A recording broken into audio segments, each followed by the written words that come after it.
Hello, good afternoon. It's a bit of an early one, isn't it? This is the Champions League, the final group game, PSV Eindhoven versus Arsenal. It's all coming up the other side of this.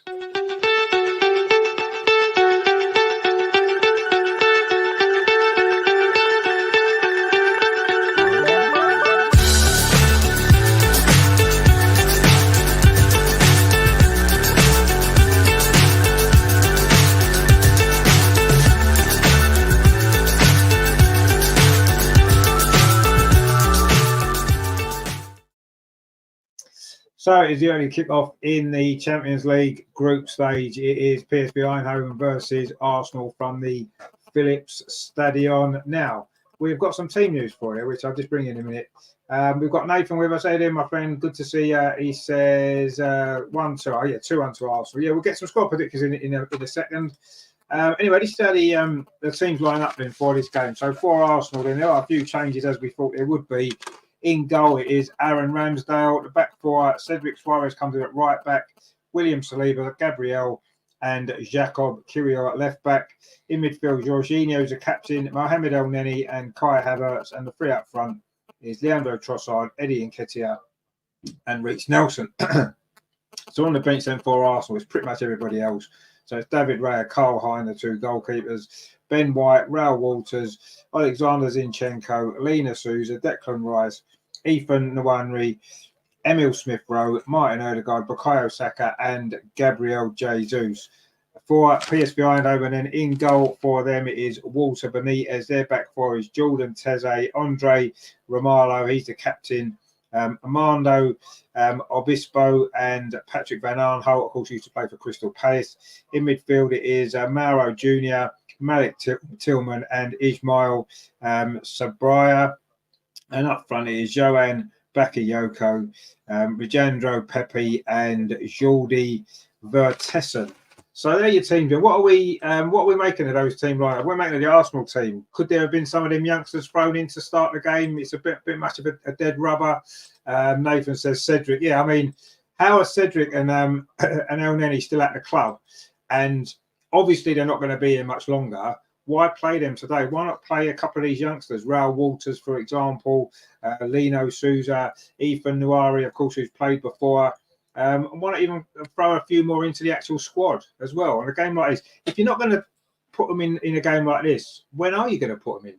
You know, on a game that really matters? No, of course you're not. This is a game to put them in, isn't it? When, you know, let's be honest, the result here isn't massively important. Yes, you don't want to lose a game ever, do you? And it'll be, you know, getting a win, it'd be great. The only game they've lost all season was against us in the previous game.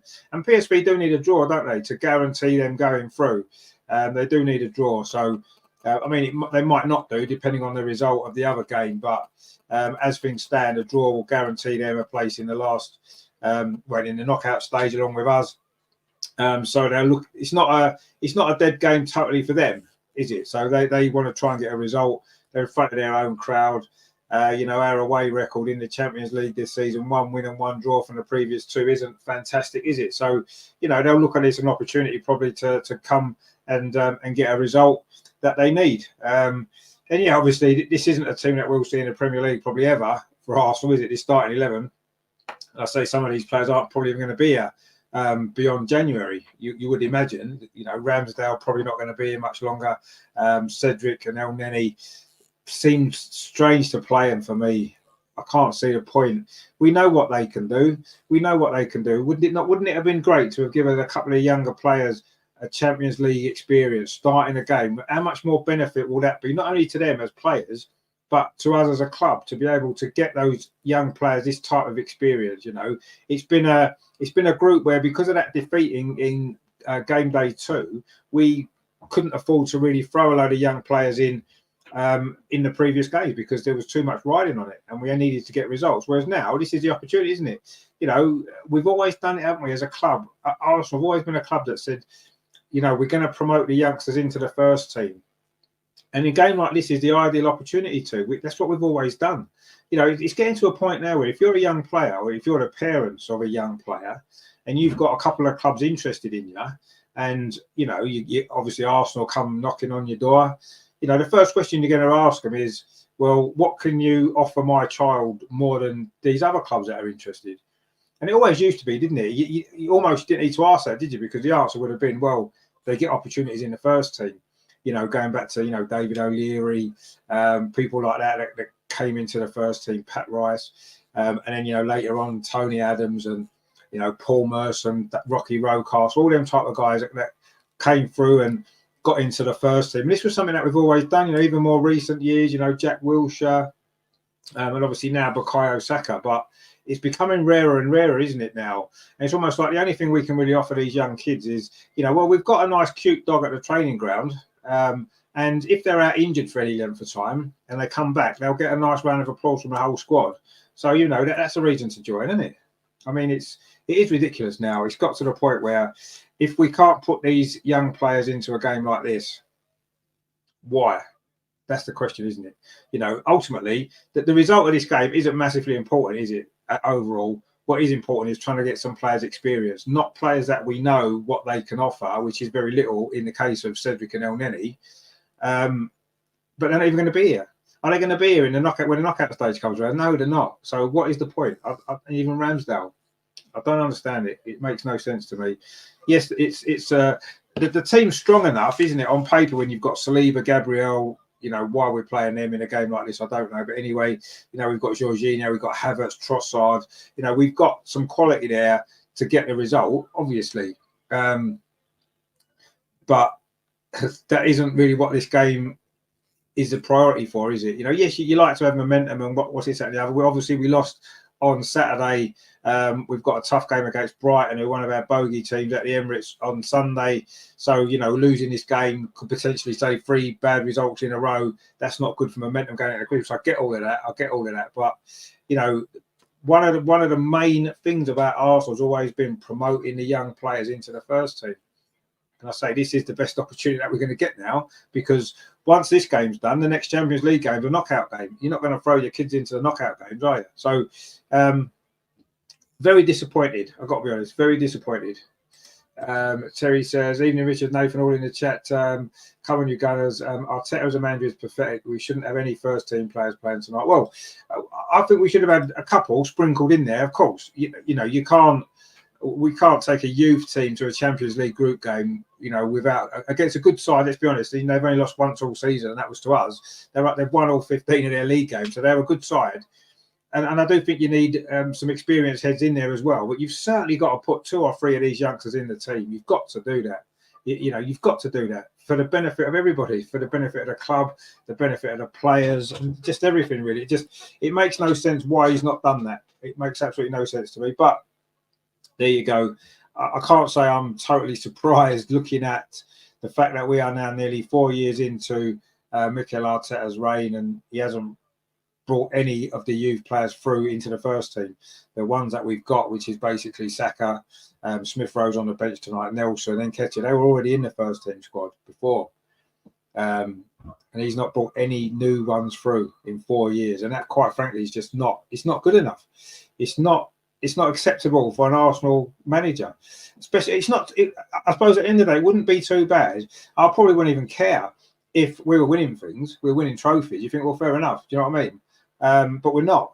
And this is a group game that we've already won the group in. What was the point of qualifying early? The whole point of qualifying early is that you get a game where you can rest some players. Sometimes you get 2 games you can do that. If you win your first 4 in your group and you're through, the last 2 games you can just rest all your players. We had a great opportunity tonight to do this because we worked hard in the previous 5 games to get to this point, and he's picked a team like that. Madness. Nathan says, good evening, Terry. I think it's a shame there is no youngsters playing, whether they make it or not. They would have remembered it for the rest of their lives. Exactly. Eddie. The point is, when you're a young player and you've got taken on by a big club like Arsenal, to get an opportunity to play in the first team is massive, isn't it? In the Champions League, I mean, incredible.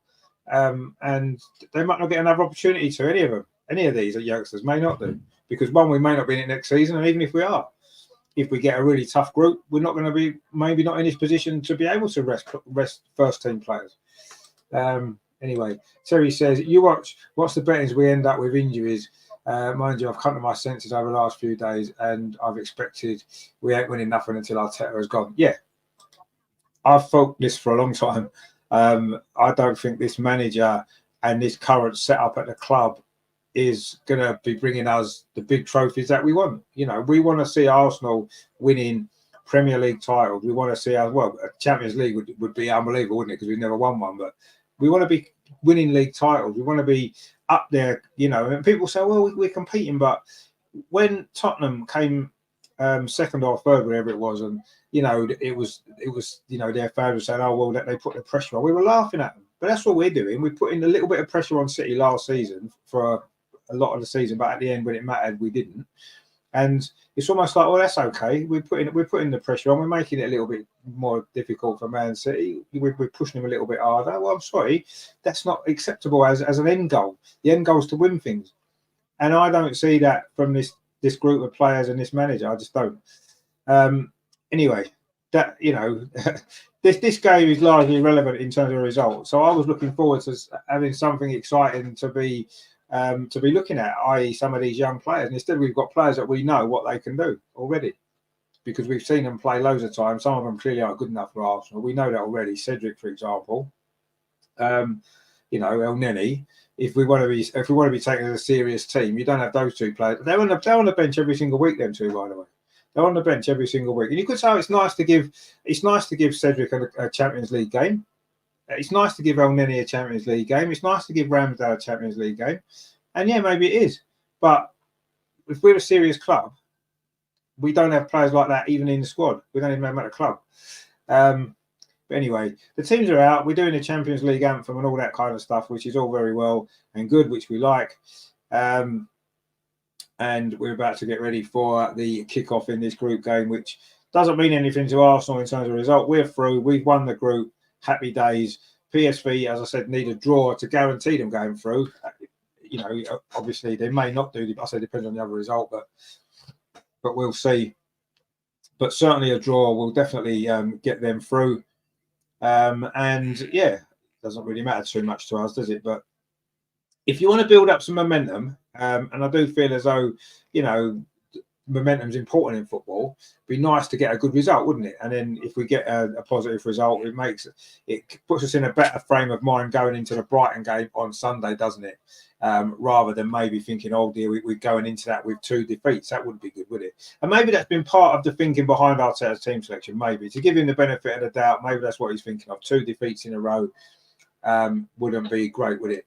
DMD's in the chat. He says, "Come on, Arsenal, indeed." How you doing, mate? Good to see you. Terry says, to be honest, I only have faith in our women's side there. Well, yeah, I think we've all got a lot of faith in the women's team, especially after the result on Sunday, which was amazing, wasn't it? But anyway, let's see what happens here. Arsenal are in the better away kit, the green and blue one, which is the much better one, isn't it, out of the away kits that we've got. This is technically the 3rd European kit, if you want to call it that. So we're going to get to see it a little bit more, aren't we, in the after Christmas in the knockout stage, because we're through. So that's good. And we're hoping that we can get a decent draw, but we'll find out obviously later on. And yeah, we'll see how this game goes. Their top scorer, PSV, is Luke de Jong, of course. He's got 15 goals this season. Not that you need a striker who scores 15 goals before Christmas to be a good side. Obviously, you don't. You can have Eddie Nketiah as your main striker. That's fine. But they've got Luke de Jong on the bench tonight. I'm not quite sure why. I don't know if he's had an injury, but he has scored 15 goals this season, including 5 in the Champions League. That does include the qualifiers, of course. They have to qualify to get in the group stage.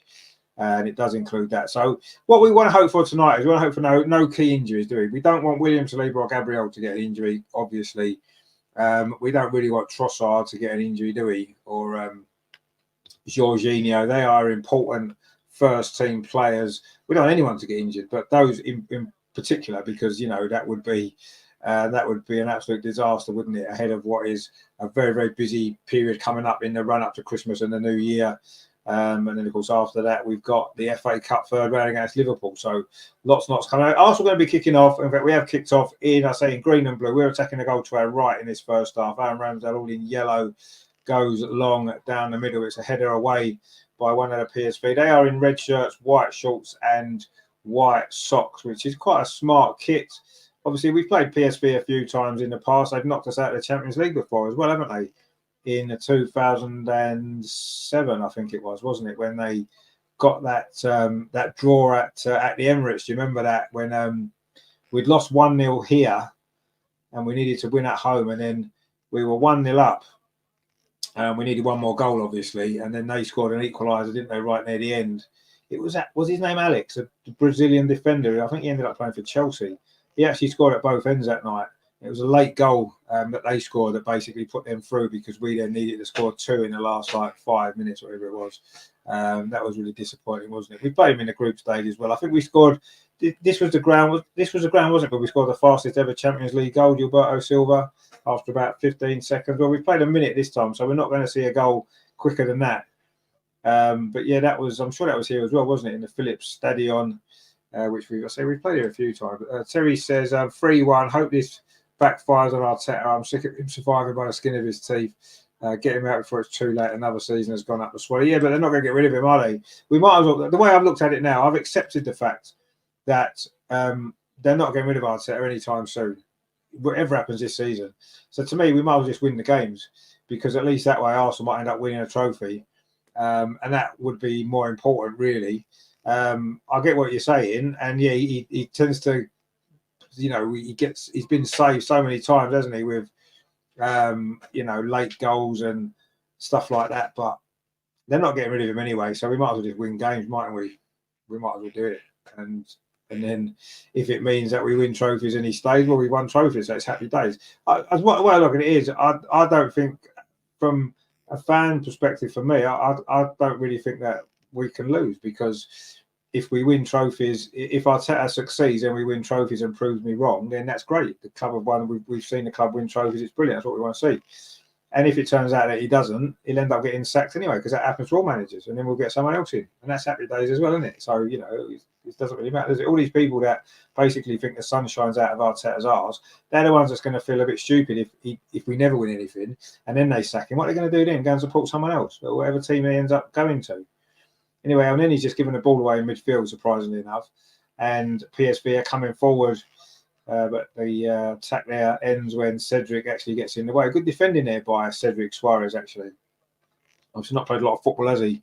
He hasn't played at all this season, I don't think, has he? And he didn't play much last season either. So he's going to be pretty rusty, if nothing else. But he certainly started the game pretty well. He's just won the ball again. And Reece Nelson now picks it up. And he plays the ball back to William Saliba and now to Gabriel. We've played 3 minutes. It is PSV 0, Arsenal 0. A result that largely doesn't matter too much for Arsenal in terms of progression. We've won the group and we're through. And we've done everything that we needed to do in the previous 5 games with those 4 victories and that 1 defeat. It'd be nice to finish with a victory, won't it, for the group stage? Of course it will. And I think that's important at the moment as well, with having lost at Aston Villa at the weekend. We did lose 2 in a row, didn't we?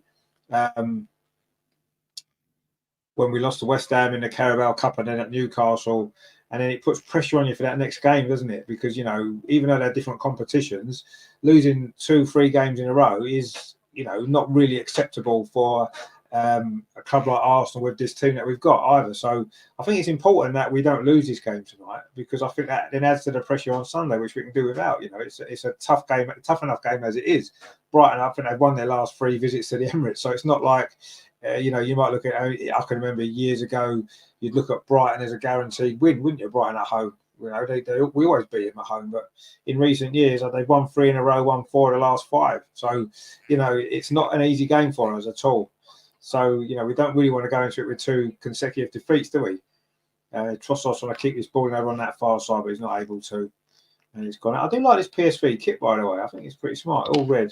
it's a little bit Arsenal-esque, isn't it? With you know, red shirts, white shorts, and white sleeves, but they've got they've got red sleeves obviously on their shirt rather than the white sleeves that we have. But it's a very Arsenal-looking type of kit, isn't it? It's quite smart. I really like it. Anyway, let's not worry too much about the kits. I like the Arsenal kit we're wearing tonight as well, the green and blue, of course, the European, well, third strip, if you like. Anyway, PSV are in possession inside their own half. It's with Obisto, plays it up this near side. That's to Mauro Jr., who's actually playing in defence, and it's Van Aanholt's playing in midfield. So those two have in opposite positions to what I assumed before the start. Because we know Patrick Van Aanholt, don't we, from the Premier League, when he played for Crystal Palace, didn't he?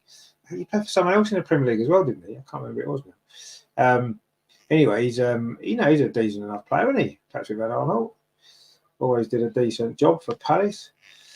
And anyway, they're in possession. They're knocking the ball over a lot of confidence. Of course, they're going to have confidence, PSV. They're in good run in their league. Now there's a bit of space over on that far side of the ball into the box. An early chance for PSV. It's going to be a goal, is it? No, it's not. It's fired over the bar. In fact, it's deflected. It was Pepe, not Pepe. And that was a big chance. It was Van Aanholt, so just talking about him, who got on the end of that cross. Ramsdale came out, and it was a lovely little flick round, actually, in the first place. That was by Malik Tillman. And the cross came in, and in the end, the shot was deflected over the bar. It is a corner, though, to PSV. And Arsenal, a little bit of pressure here in these early stages. A corner comes in from that far side. It's a free header there, but he's put it wide. That was a defender there. Got forward. It was number 4, Obispo there. But that move just before was really good football, actually, from PSV. Lovely flick there in the centre midfield out to the far side. And the ball played into the box there. It was a good tackle, actually, by William Saliba. And then actually the follow-up shot hit Ramsdale on the back. I don't think he knew too much about that, actually. And it went over the bar. And it was very, very nearly 1-0 to PSV. Around a similar time to we conceded a goal against Aston Villa at the weekend, was it? That was an early goal, wasn't it? Wasn't able to get that back. Anyway, let's see what this rest of this first half's going to bring, because PSV have started well this game. I say they look as though they can play some football. You know, we absolutely hammered them at the Emirates, didn't we? That first half performance against them was brilliant, wasn't it? And you know, we got ourselves, what was it, 3-0 up at half time, wasn't it? But you know, that's their only defeat all season, and they've played like 20 odd games. So it shows what a good performance that was.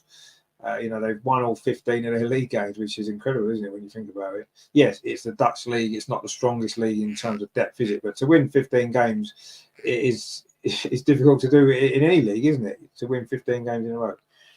Anyway, they're coming forward again, but Arsenal won the ball back on this near side with Kai Havertz, but PSV picked the ball up again, and again they try and get out to that far side. They seem to be attacking our left. Maybe think that Jacob Kiwior is maybe a weak link there. I'd be coming down the right if it was me with Cedric there. But anyway, they seem to be attacking down that left-hand side, or our left-hand side. They're right, obviously. Coming forward again now. Another dink ball over the top. And Ramsdale's out this time and collects that one. And that was Tillman again. It's a good little player, Tillman, in midfield, isn't he? Number 10. He's American. He looks a decent player. And he's... That's some nice little touch. They're coming forward again, PSV. They've won the ball back. This isn't a great Arsenal performance so far. So we're on that far side. Cross comes in again towards the near post. Good defending there, actually, by William Saliba. And Gabriel completes the clearance. Arsenal under pressure in these early stages here in the Philips Stadium. But now we can break forward here. Reece Nelson. He's got Eddie Nketiah ahead of him. He finds Eddie Nketiah just inside the area. Tried a first-time shot from a tight angle, but it's been deflected behind, and it is going to be a corner to Arsenal. First corner, 9 minutes played. And it was Reece Nelson there, led that counter-attack, played the ball through. Eddie Nketiah made a good run ahead of him. And in the end, Eddie's first-time shot, optimistic to try and score from that particular angle there. And it was deflected off a defender. It is a corner to Arsenal, which Leandro Trossard is going to take. It's on this near side, Arsenal's right. So it's going to be an swing out with his right foot. Leandro Trossard In fact, he plays it in short to the near post, looking for Eddie Nketiah, and he's lost the ball, unsurprisingly. And now PSV can break this, looking dangerous here. It's a 4-on-3. In fact, it's a 4-on-2. Oh, they didn't play a very good ball there. And it was well cut out in the end by Jorginho. But they had a 4-on-2 break there, PSV. And they certainly didn't make the most of that. It was a wrong ball. And Jorginho was able to get back one of the two Arsenal players back. And they had two players over. And we was very, very stretched there from our own corner. Stupid corner. Played it low into the near post to Eddie Nketiah. His touch was terrible. And PSV won the ball and almost caused us problems. I suppose, if nothing else, at least we're going to see, aren't we, tonight, which players to get rid of out of this team in January. I suppose anyone we can get money for, which probably won't be a lot, will it, in some of them? For some of them anyway. Arsenal now in possession on this near side. William Saliba touches it onto Cedric Suarez, and then he's played it up the line to Reece Nelson. It's gone out. He's going to be a throw to PSV Eindhoven. It was Pepe there who had that big chance to score as well. It was a lovely ball, a lovely first-time cross. And it was William Saliba, actually, and then the ball ricocheted through. And it was Gabriel it came off, not Ramsdale. Anyway, they're coming forward again over on that far side. This is their dangerous side of the pitch. And Arsenal just about defend that well, but PSV have won the ball back. And they still got the ball inside the Arsenal penalty area, but Cedric has now come across. He's going to clear this away. And Arsenal now looking to try to get a counter-attack going. Ball's played up this near side. Eddie touches it infield to Reece Nelson. We've got a space over on that far side for Leandro Trossard getting forward. Kai Havertz is ahead of him if he wanted to use him. He cuts inside. Trossard's going to try a shot from distance. He's not. He threads it through instead, looking for Reece Nelson, but it's cut out by PSV. And they can now try and bring the ball forward themselves. 0-0, 11.5 minutes played here at the Philips Stadion in Eindhoven. And PSV needing a point to guarantee their progression to the next stage, the knockout stage, joining us in that draw. There's a long ball played up this near side this time. That's a good ball. And PSV trying to come forward again, but that's run out of play there. It was Vessersen there, Jordi Vessersen, the Belgian, trying to keep that ball in, but he couldn't quite manage to do so. And it's gone behind. It's a throw. And Aaron Ramsdale's gone down holding his ankle. Looked like it was probably in that earlier incident, actually.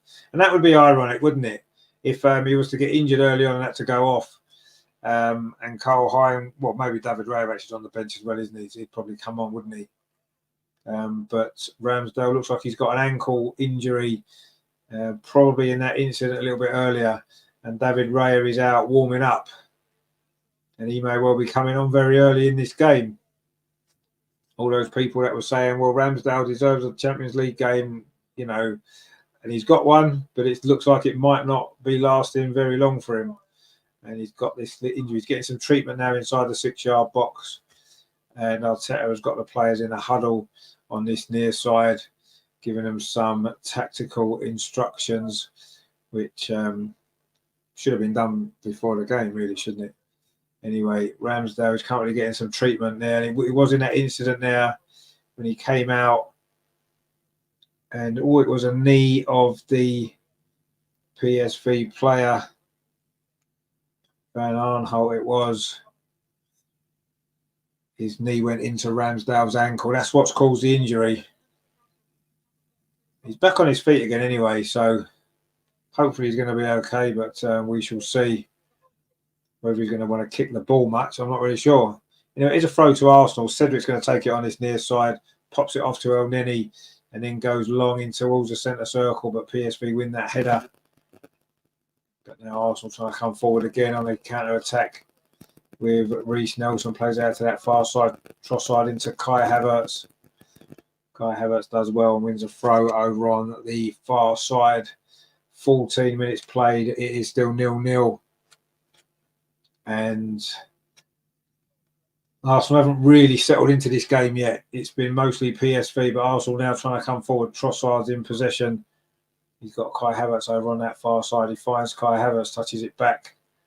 Now it's with Jorginho, the Italian, who's captain tonight. It's up this near side now with Reece Nelson, cuts in field. This is good play from Reece Nelson. Can he get a shot away? Plays it into Eddie Nketiah, looking for the 1-2, but it wasn't a great ball back to him. And PSV can get this away. They're looking to come forward up this near side. They've played some nice one-touch football, PSV, in this game. They're in possession again on this near side. It is with Sabaria. Plays it square into the centre circle.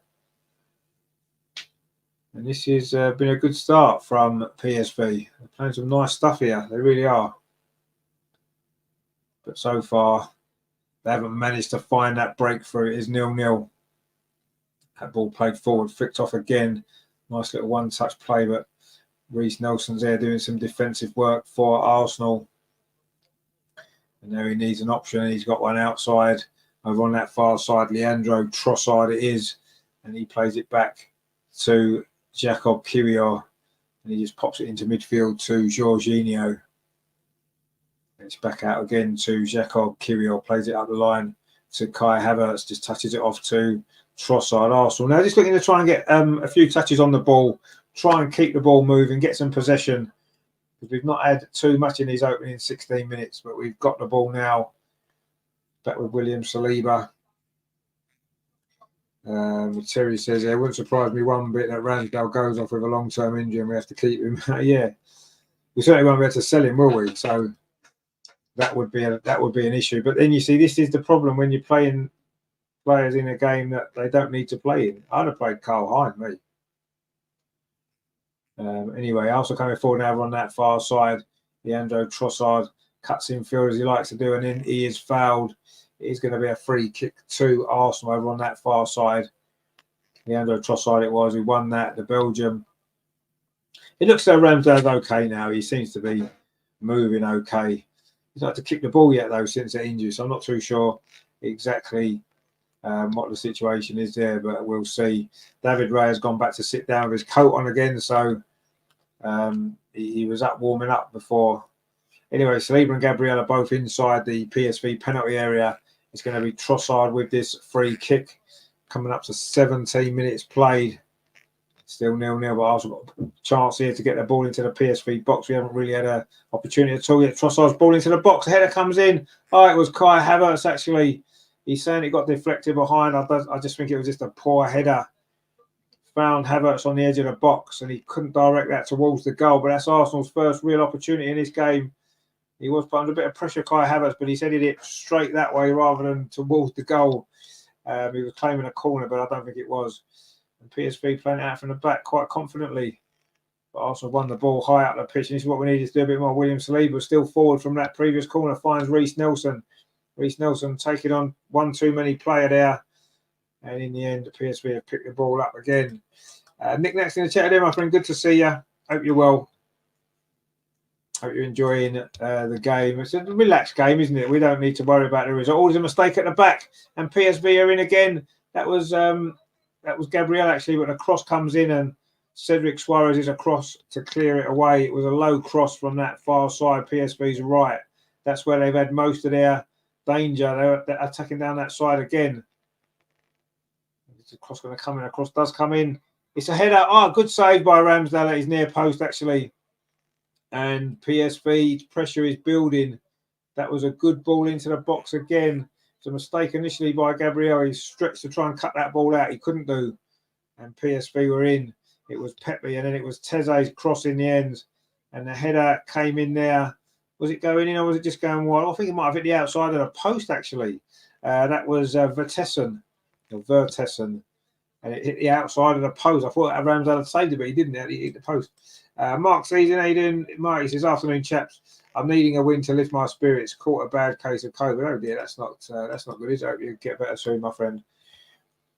There's a lot of nasty stuff about it in a minute. It's that time of year, though, isn't it? I suppose.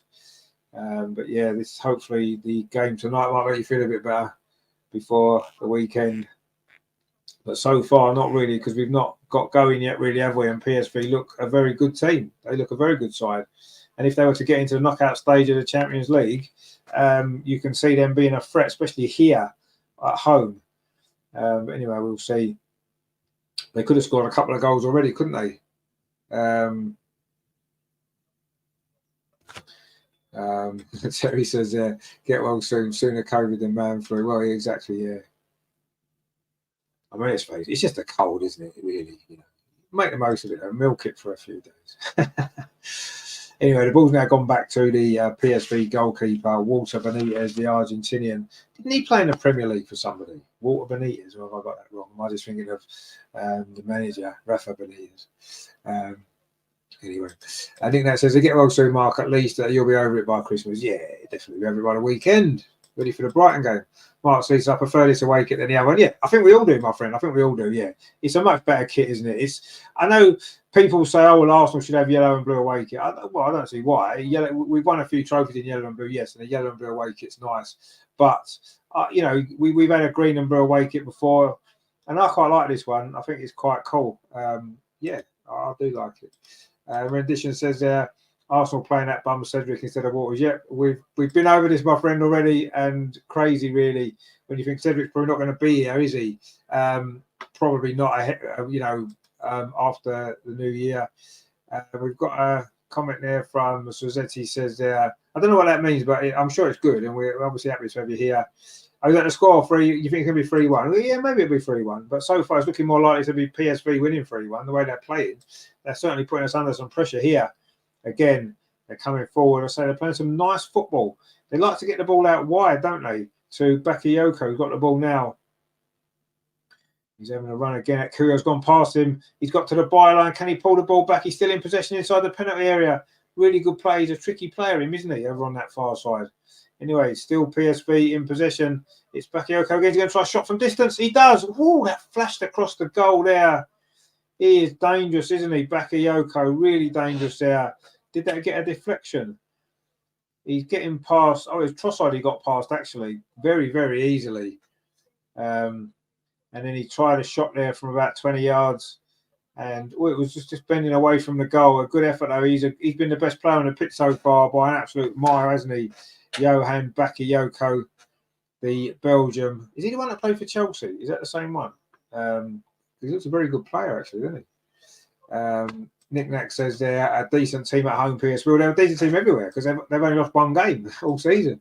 Mark Lee says Rambo had that covered. Well, I don't know about that, but yeah, maybe he did. Nick Nack says just as well it didn't get a deflection. Well, yeah. Anyway, PSV have been the much better team. We're sort of getting up towards the midway point in this first half. PSV 0, Arsenal 0. The final Champions League group game. We've qualified. We've won the group. It doesn't really matter too much, but do we want to lose 2 games in a row? No. But let's see what happens. PSV certainly have had all the chances so far. We haven't tested the goalkeeper, Walter Benitez, at all. And of course, later on, Manchester United are playing Bayern Munich at Old Trafford. That's a big game, isn't it, for them? Can they still qualify? They need to win, don't they? I know they're bottom of the group, but it's quite a tight group, isn't it, between the next 3 teams? I think Bayern Munich have already qualified. But they did lose 5-1 at the weekend, Bayern Munich. So, you know, maybe maybe Man United will do it. Of course, we know what happened to them at the weekend as well. And they cost me my last man standing because I had them to beat Bournemouth at home. That was a bad choice, wasn't it? I was going to go Everton. I wish I had done that. I'd have won because the other people left in it both lost, didn't win either. So if I picked Everton as I was going to, I would have won all the money. But it's gone to a rollover now. So we're basically starting again. So I've picked Man City this week because they're at home to Crystal Palace. Get them out of the way early again. And then if I get through that, I'll look and see what's happening again. But yeah, bit gutted I was. Could have won the money for Christmas, but it wasn't meant to be. Man United let me down. But actually, no, that Man United didn't let me down. It was I let myself down by picking them when I should have gone for Everton. In fact, the 3 teams I had written down to pick, I was going to pick one of Everton to beat Chelsea, Sheffield United to beat Brentford because of new manager syndrome, and of course Man United to beat Bournemouth. And I went with the only one of the 3 that didn't win. So there you go. That's my fault. But anyway, there you go. Such is life. But we're starting again anyway, so. We'll see. Of course, it's a double rollover now, so obviously it'll be double the winnings if I win it this time. So it might work out better, but I don't know.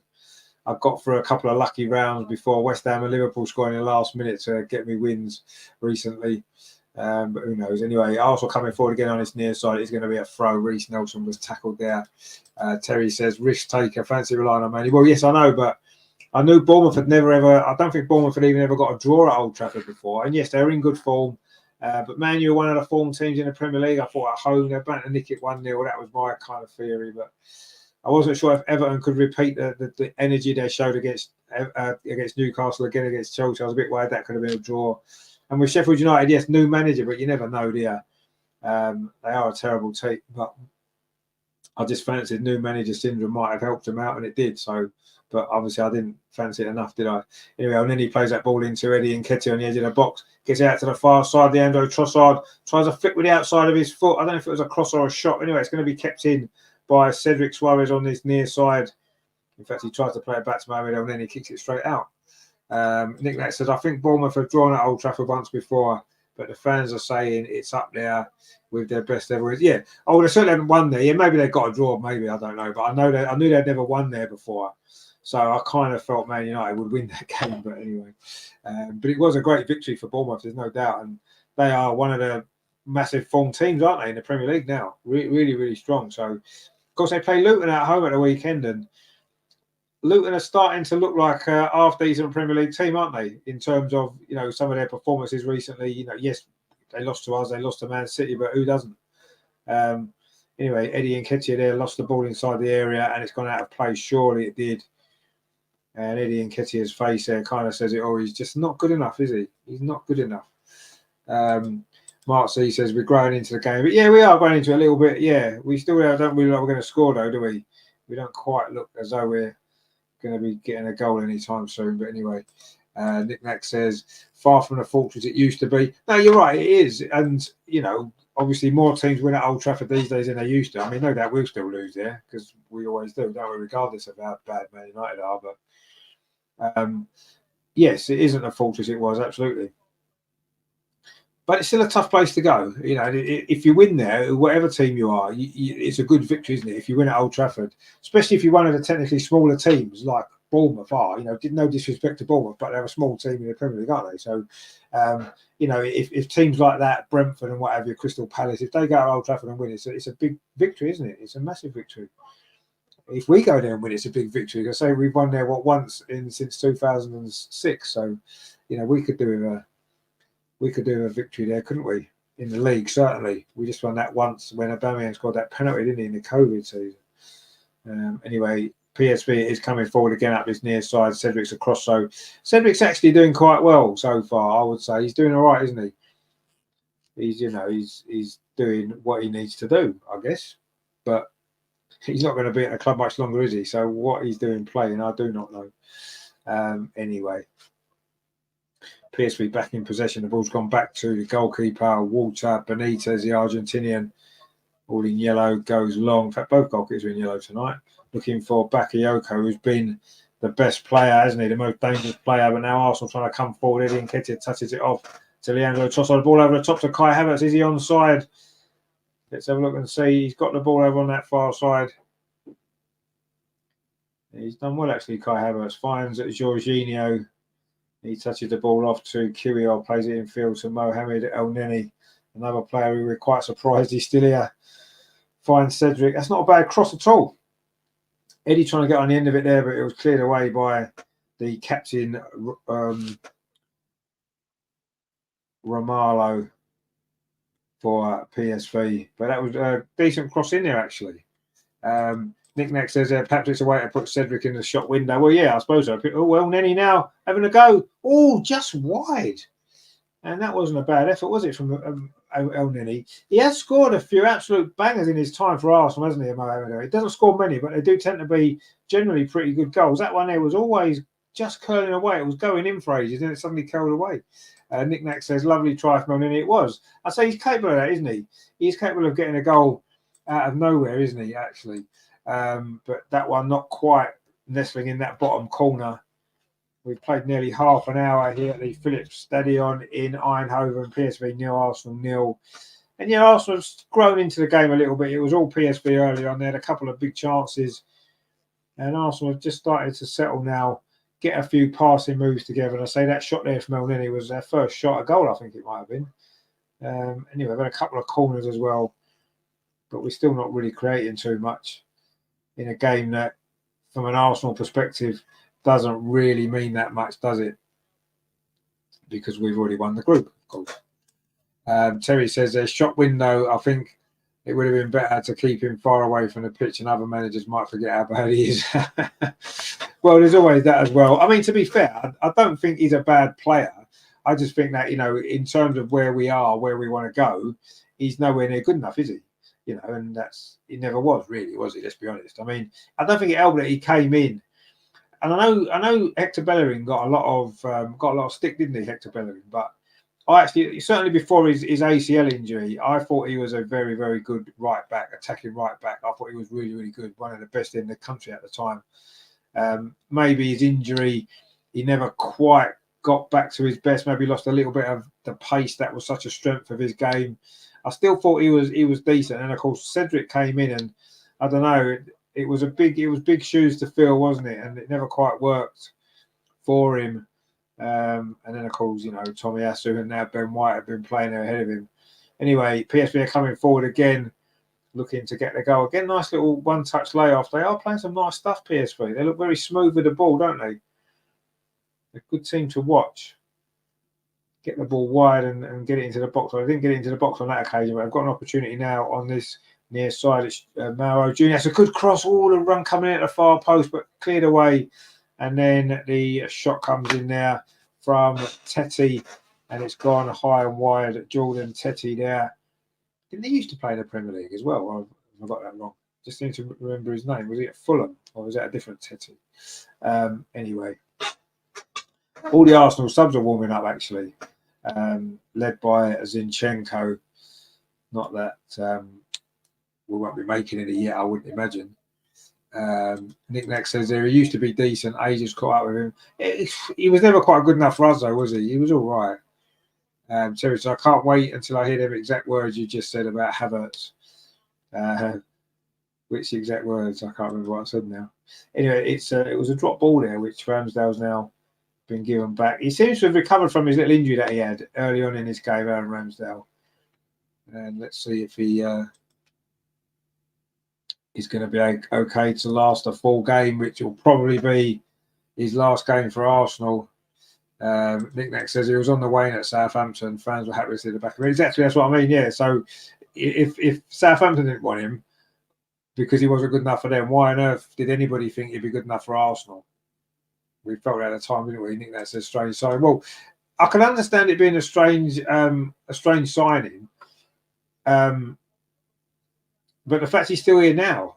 3 years later, 3.5 years later, since we signed him, that's the crazy thing. It was strange enough that we signed him in the first place, but you think, okay, for a stopgap, but he's still here. Hasn't played, hardly played, and he's still here, still paying his wages. Madness. Also coming forward again, Kirill plays the ball into the box. They're looking for Trossard, but it's cleared away by PSV. You do look a good side. You another nice little one-touch flip there, a lovely ball forward now. PSV have got a man over here. There's a space if the ball's right. Maybe it needs to go back again to this near side. It does. A shot comes in. It's deflected there off William Saliba. And another opportunity there. It was Pepe with that shot. And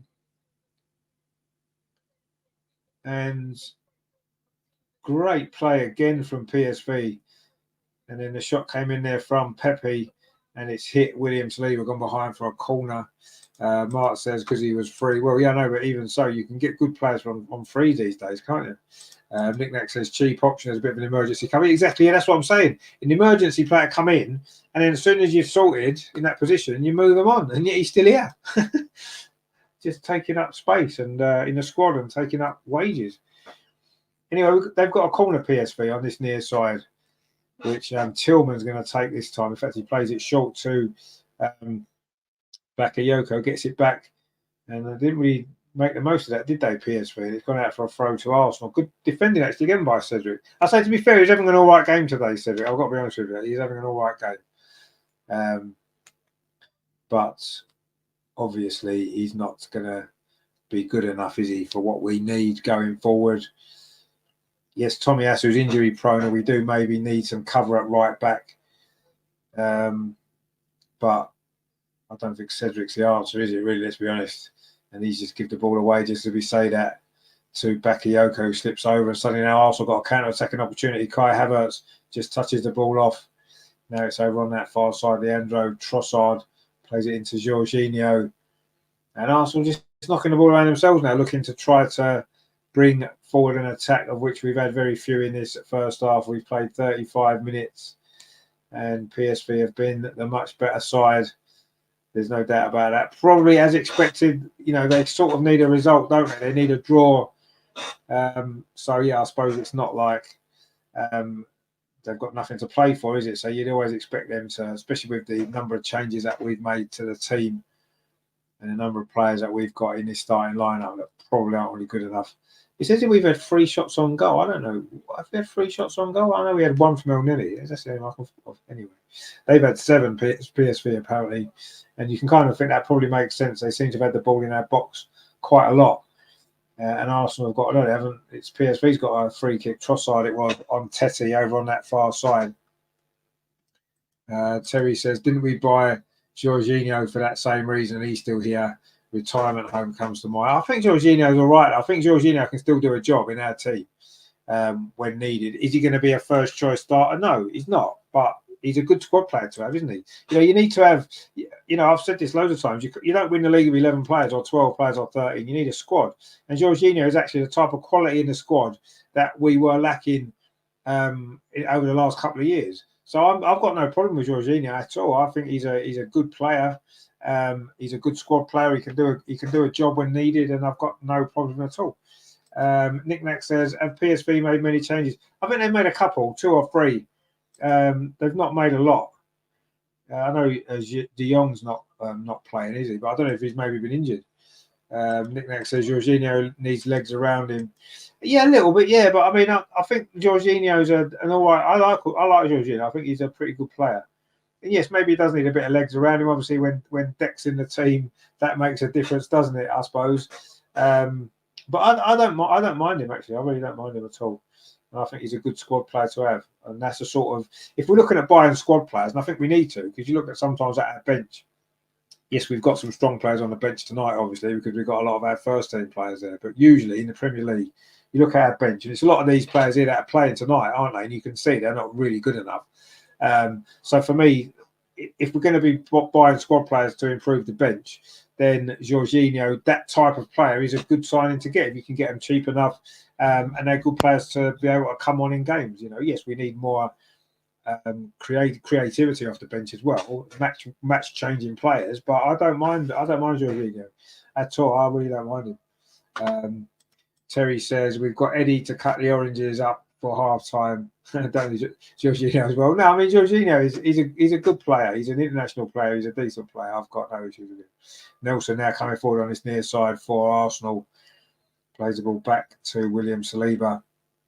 Forward to Cedric. That's a nice back heel, but Nelson's not going to get there. And it's a throw to PSV, which Mauro Jr., who's surprisingly enough Brazilian. With a name like Mauro Jr., who would have thought that he'd be Brazilian, but he is. It was a nice little back heel actually from Cedric, but it just didn't quite have enough pace to get Reece Nelson in. And it is going to be a throw on his near side, which El Neni's going to leave for Cedric Suarez. We've played 38 minutes here at the Philips Stadion. It is PSV 0, Arsenal 0.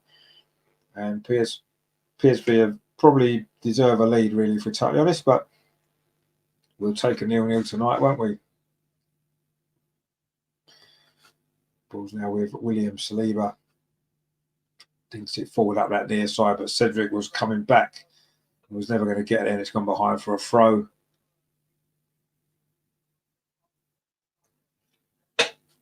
Don't forget, it's a busy week on the channel, because tomorrow night we are back for the Arsenal women playing in the Continental Cup. It's a North London derby.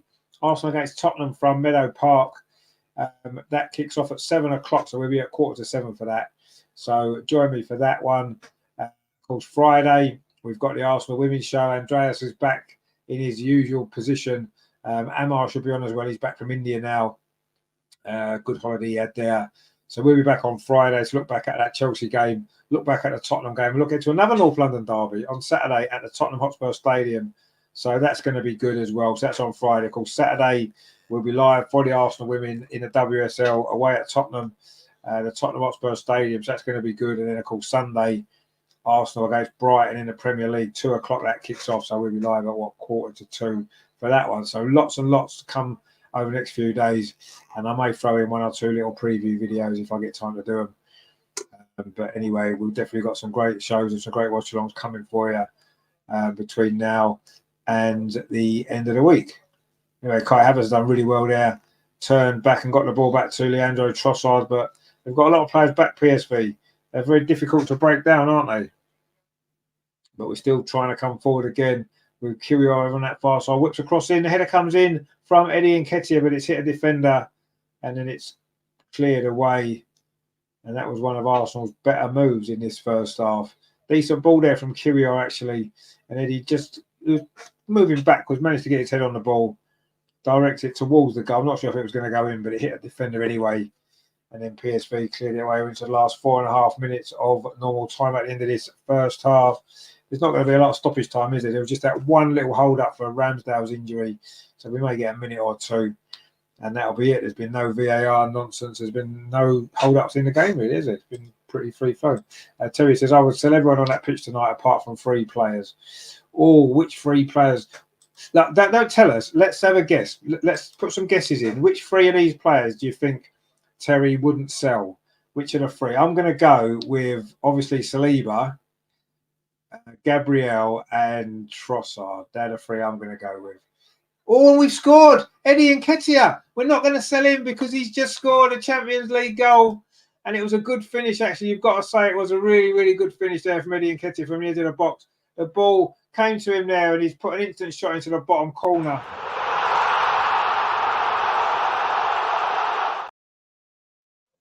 And that can only mean one thing.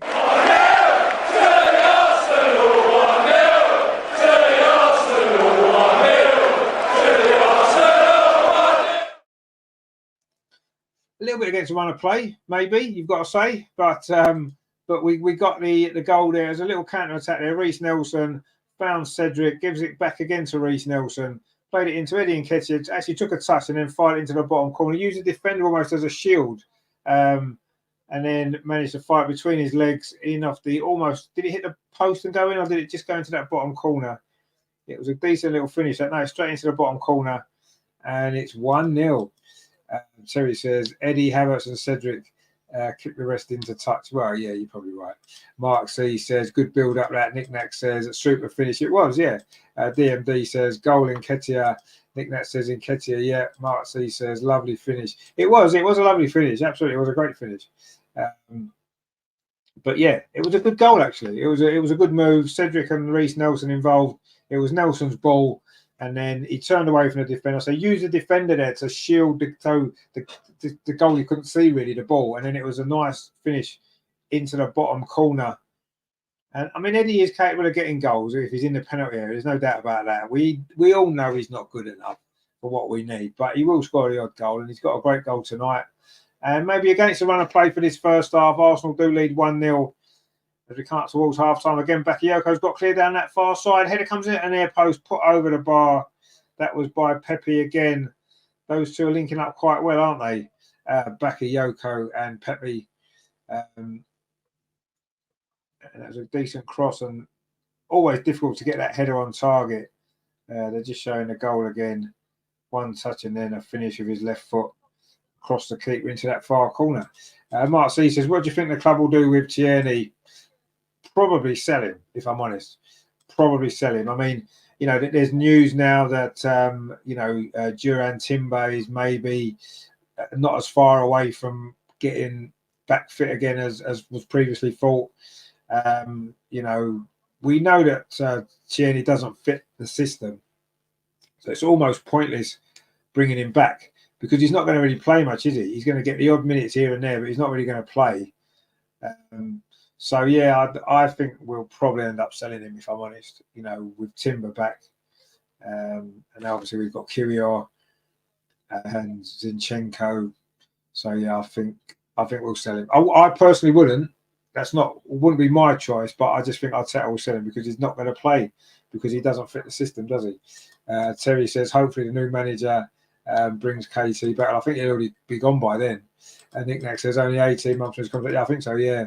Problem with Tierney is injuries as much as fitting the system. Well, yeah, I suppose it doesn't help being injured so you don't get a run. But let's be honest, that inverted fullback role, which Arteta wants to do with the left back in particular, just doesn't suit Tierney at all, even if he's fit. He can't fulfill that role because he's a left back. He's a natural left back, isn't he? And that's where he's best. Anyway, PSV coming forward again, but Arsenal maybe just got bodies in the way, and that's going to go behind for a goal kick. And we've played the 45. It's going to be 3 minutes of stoppage time, actually, which will all pretty much be for that injury to Aaron Ramsdale, won't it? And yeah, so, but yeah, I just don't think that inverted role suits him at all. You know, he's a traditional defensive fullback, isn't he?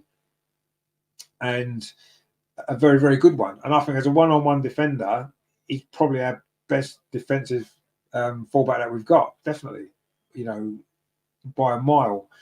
But anyway, he doesn't fit the system, so he's not going to play very much.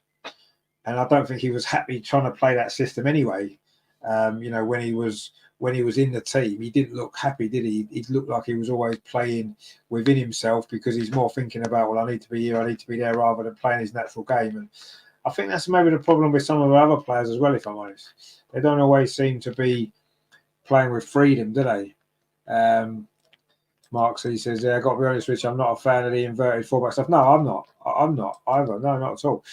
You know, maybe, I don't know, maybe it's because I'm older, I'm a bit old school, I don't know. But I think a four at the back, your two fullbacks, your two centre backs, that's the way to play. That way you can defend the spaces on the pitch. When we've got the inverted fullbacks, Zinchenko's in midfield, and then there's massive spaces. Anyway, there's a goal there. Oh, a good save from Ramsdale there by Bakayoko. They're looking for an equaliser there just on half time. It was Bakayoko has been the most lively player on this pitch for PSV. Again, he cut in from that far side, got a shot away, and Ramsdale pushed it behind for a corner.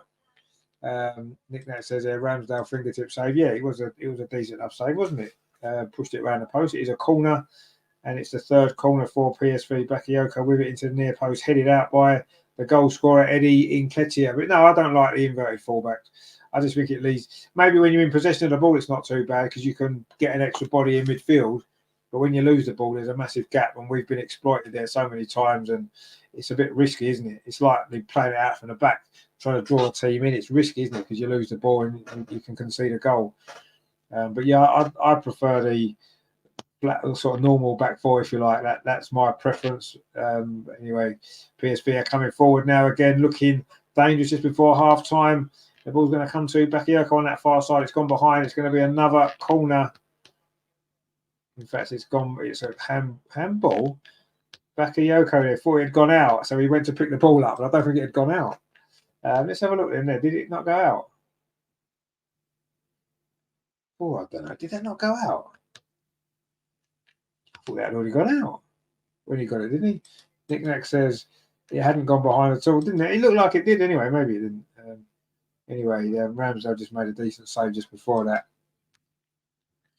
Terry says, ain't nearly our best left back when Zinchenko plays. Well, whoever plays in front of him. That was a problem with Aubameyang, wasn't it? We were trying to... In fact, the half-time whistle's gone as that happened there. It is 1-0 to Arsenal, and it is Eddie Nketiah with the goal.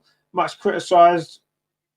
I think we all know that if we want to be serious and we want to be looking at winning big trophies, Eddie Nketiah is not the option that we need. We need someone better, but he's got himself a goal.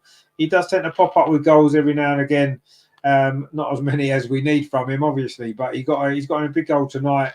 And it is half time here in the Philips Stadion, and it is.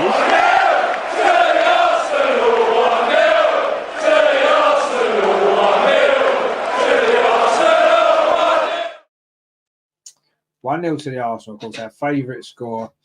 And it's always good to see a 1-0 to the Arsenal, isn't it? But, you know, PSV have certainly had some bright moments in that first half. Bakayoko in particular looks a very good player. He's caused us a lot of problems. And, yeah, I think we're a little bit fortunate to be 1-0 up, if I'm totally honest, with a balance of play. But, you know, that's the way football is, isn't it? You know, sometimes you can have all the possession in the world. You can have lots of chances. If you don't score, you leave yourself vulnerable, and that's what PSV have done.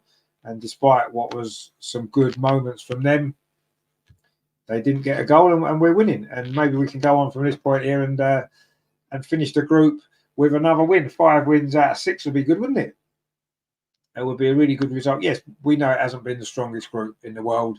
Let's be honest, it was almost a Europa League quality group, wasn't it? But you can only beat what's in front of you.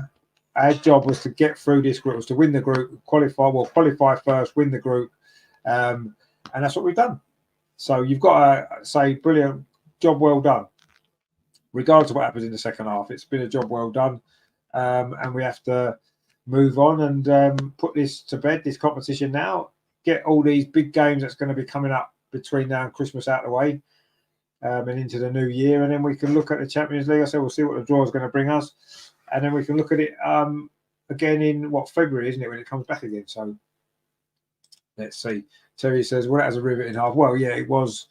It wasn't the greatest 45 minutes of football, was it? But we'll take it. We've scored a goal for the first time since a week since the Luton game. So we'll take that all day long, won't we? And hopefully we can get a few more in the second half. But I think it's going to be more a case of trying to keep PSV out in the second half, because they've certainly, that Bakayoko has been very, very good, hasn't he? Nick Nack says there was never going to be that riveting with nothing to play for. Well, no, not. I mean, I say PSV need a draw, don't they? So they've got something to play for. But yeah, you're right. It was never going to be a classic, was it? It was never ever going to be a classic from our perspective. You looked at the team lineup as well. You know, you look at it and you think, well, what's going on here? You know, we were never going to get a great performance when we've got a lot of players playing who, you know, partnerships and relationships in the team are not there, are they? So it was always going to be a bit disjointed. Nick Nat says PSV could still go out. I think so, yeah. I'm sure they needed a draw. Let's have a look. Let's get the group up, shall we? Let's get the group up. So, yeah, you see, PSV have got 8 points as things stand, and Lons have got 6. And Lons obviously are playing Sevilla. I'm assuming that must still be a draw, is it, tonight? Let's have a look. Yeah, that's 0-0 at half time. So if Lons were to win, they would get 8 points. PSV would get 8 points. Does it go on head to head? I think it does, doesn't it? What was the result then, or when they played each other head to head? Let's have a look.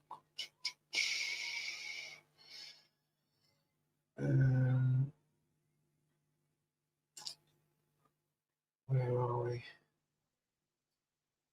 They drew 1-1 in Lons,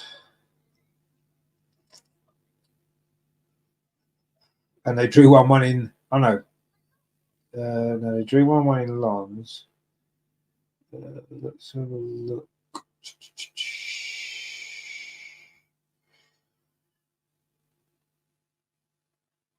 And how did they do? What was the other result of the other game? And they drew 2-2. No, they didn't. That was PSV against Sevilla, was 2-2. What was Sevilla against Lons?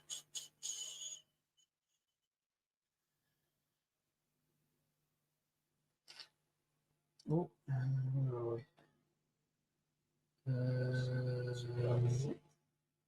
I thought they needed. Hang on.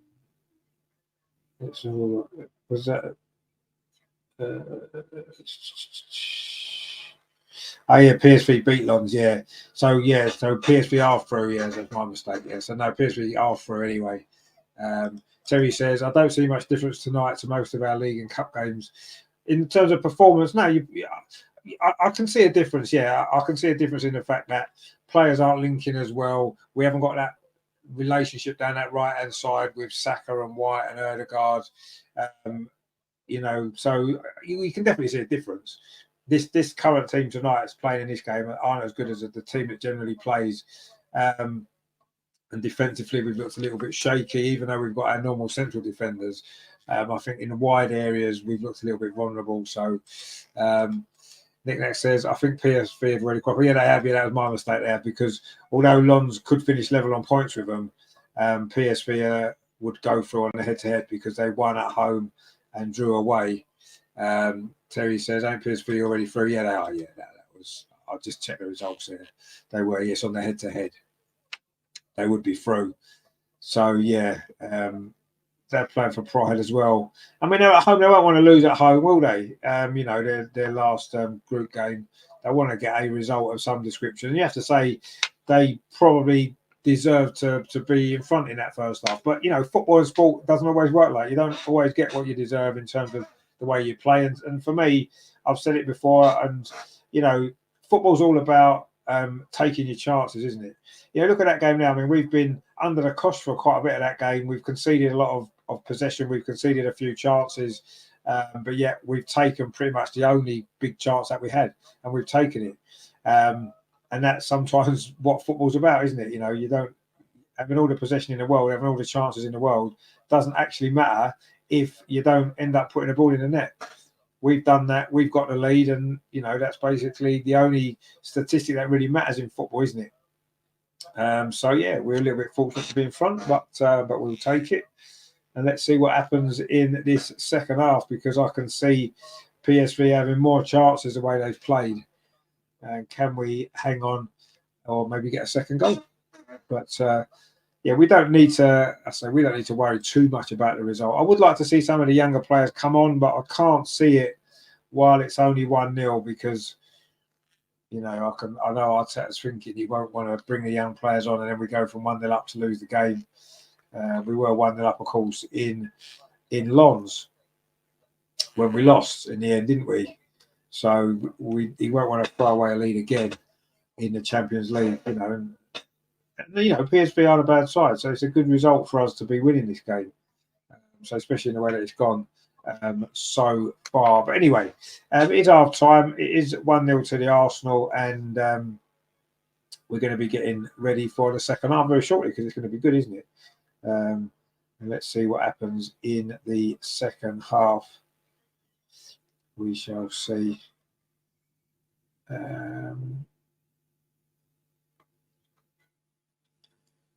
Just having a look what's going on in the world.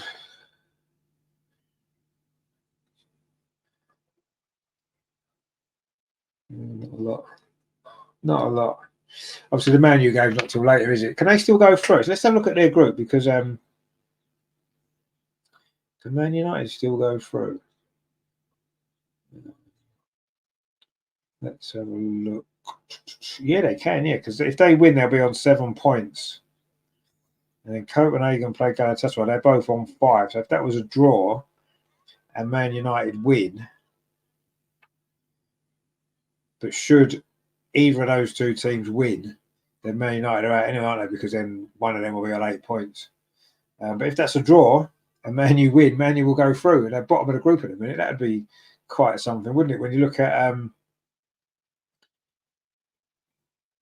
how their group's gone, I mean, just incredible, really, to think they could still qualify. Anyway, I might watch that game later, perhaps. I'm not sure if I will yet. Going down says, not unless they win, they might get third. Yeah, I think if they win, they'll be guaranteed at least third, won't they? Because obviously, the other result of the other game, if somebody wins, they'll finish above the team that loses if they win. So they're going to come third. And obviously, if that's a draw, they'll finish second if they win. So, yeah, a win will put them in the Europa League minimum, won't it? And Bayern have already qualified. So, you know, I know sometimes it doesn't always work like that, because obviously we've already qualified. We've already won the group. We've made a lot of changes, and here we are winning the game. So there's no reason to say that, you know, just because Bayern have won the group, Man United will win. It won't necessarily work like that, will it? But, you know, they've still got a chance to stay in Europe, which, you know, from an Arsenal perspective, I don't think that's a bad thing. The more games, the more top-level games that our rivals have, and people might look at it and say, "Well, Man United aren't our rivals." Well, they are. You know, they finished third last season. They can easily go on a run and be challenging for that top four again. So they are sort of rivals of ours, and obviously the more big games that they've got to play, the better it's going to be, I think. So I wouldn't mind if they get through in the Europa League. I wouldn't really mind that necessarily if they get into that, but ultimately we've got the Champions League knockouts to come through. Nick Nack says it'll be a miracle if Man U get through. Well, it won't be a miracle, will it? They've only got to win and a draw in the other game. Those two results are quite possible because you think there's not much to choose between Copenhagen and Galatasaray. I don't think. I think they're quite even.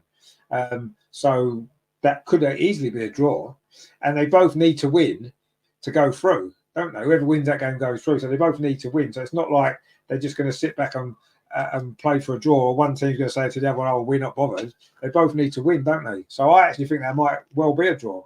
So a win for Man United would put them through. Not that's going to be easy to beat Bayern Munich, but they did lose 5-1 at the weekend, and they're not that bothered because they're already through. Mark C says, "Is Kane playing?" He said, "We won't know yet, will we? We won't have the teams yet." I wouldn't have thought they'll play Harry Kane, will they? They won't risk him in a game like that. Although maybe back in England, maybe he want to play. I'm sure he will. But anyway, I'm sure they'll make some changes by Munich. And so the fact they did lose 5-1 at the weekend, unusually, is interesting, isn't it? So we'll see what happens. I might watch that game later. And of course, Newcastle are fighting for their Champions League life tomorrow. They are playing AC Milan. Of course, at St James's Park. They need to win, and again, hope other results go their way, and they can get through as well. I mean, I know a lot of people. You don't want to support the other English teams in Europe, and I'm not necessarily overly fussed. But I think if all our 4 teams go through, then I think that's a good sign for the league, isn't it? It gives us more points and this, that, and the other. So I don't necessarily want them to go far into the competition. Just get through the group stage, get into the knockout stage. If we've got 4 teams in the knockout stage, then I think that's good for our league, isn't it? So I'll be quite happy for that to happen. And then all the others get knocked out in the next round, and we go through and win it. That's what you want to do. I don't think that's going to happen. I just can't see it personally. But you never know. Stranger things have happened. Let's be honest. Stranger things have happened. The year that we got to the final in 2006, you remember we had a fairly, for our standards at the time, a really poor Premier League season, didn't we? Lost a lot of games. We were struggling to get in the top 4. And yet we managed to, with the injuries that we had, Ashley Cole was out and what have you, we somehow managed to go all the way to the final, didn't we? So there's no reason why it can't be done. I personally think that after so many years outside of that competition, to expect to go to the final and whatever in your first season back after all that time, I don't think that's going to happen personally. But we'll see. We will see. Ganadan said, "My landlord's a Man U fan. I saw him when I came back from shopping and he ducked out of my way before I could say anything." Well, I mean, he might have the last laugh, mightn't he? Later on tonight as they go through. And I wouldn't mind if they went through, or Europa League will do. Anyway, the teams are coming back out here in Eindhoven for the second half. Arsenal say in green and blue, and PSV in red and white. And it is 1-0, of course, to the Arsenal at half time, which is a great score, isn't it? It's a score that we like the most. And it was Eddie Nketiah with the goal as well, which was well taken. He didn't have really too many chances. He didn't actually have a great first half overall, did he? Some of his touches wasn't great. His link-up play wasn't that great. But when the chance came, he took it. And sometimes as a centre-forward, that's the most important thing, isn't it? It doesn't really matter too much how a centre-forward plays. If the chance comes, they stick it in the net. All is forgiven almost. And that's what Eddie's done there. So, it wasn't his greatest performance, but he's got a very, very important goal. And that is, really, really... that is the most important thing, isn't it? We've always said that we don't feel Eddie scores enough goals, and he's got himself a goal today. So we're not going to grumble too much at Eddie tonight so far. Anyway, we're about to get a second half underway. It's going to be PSV to kick off. They are attacking the goal to our right in this first half.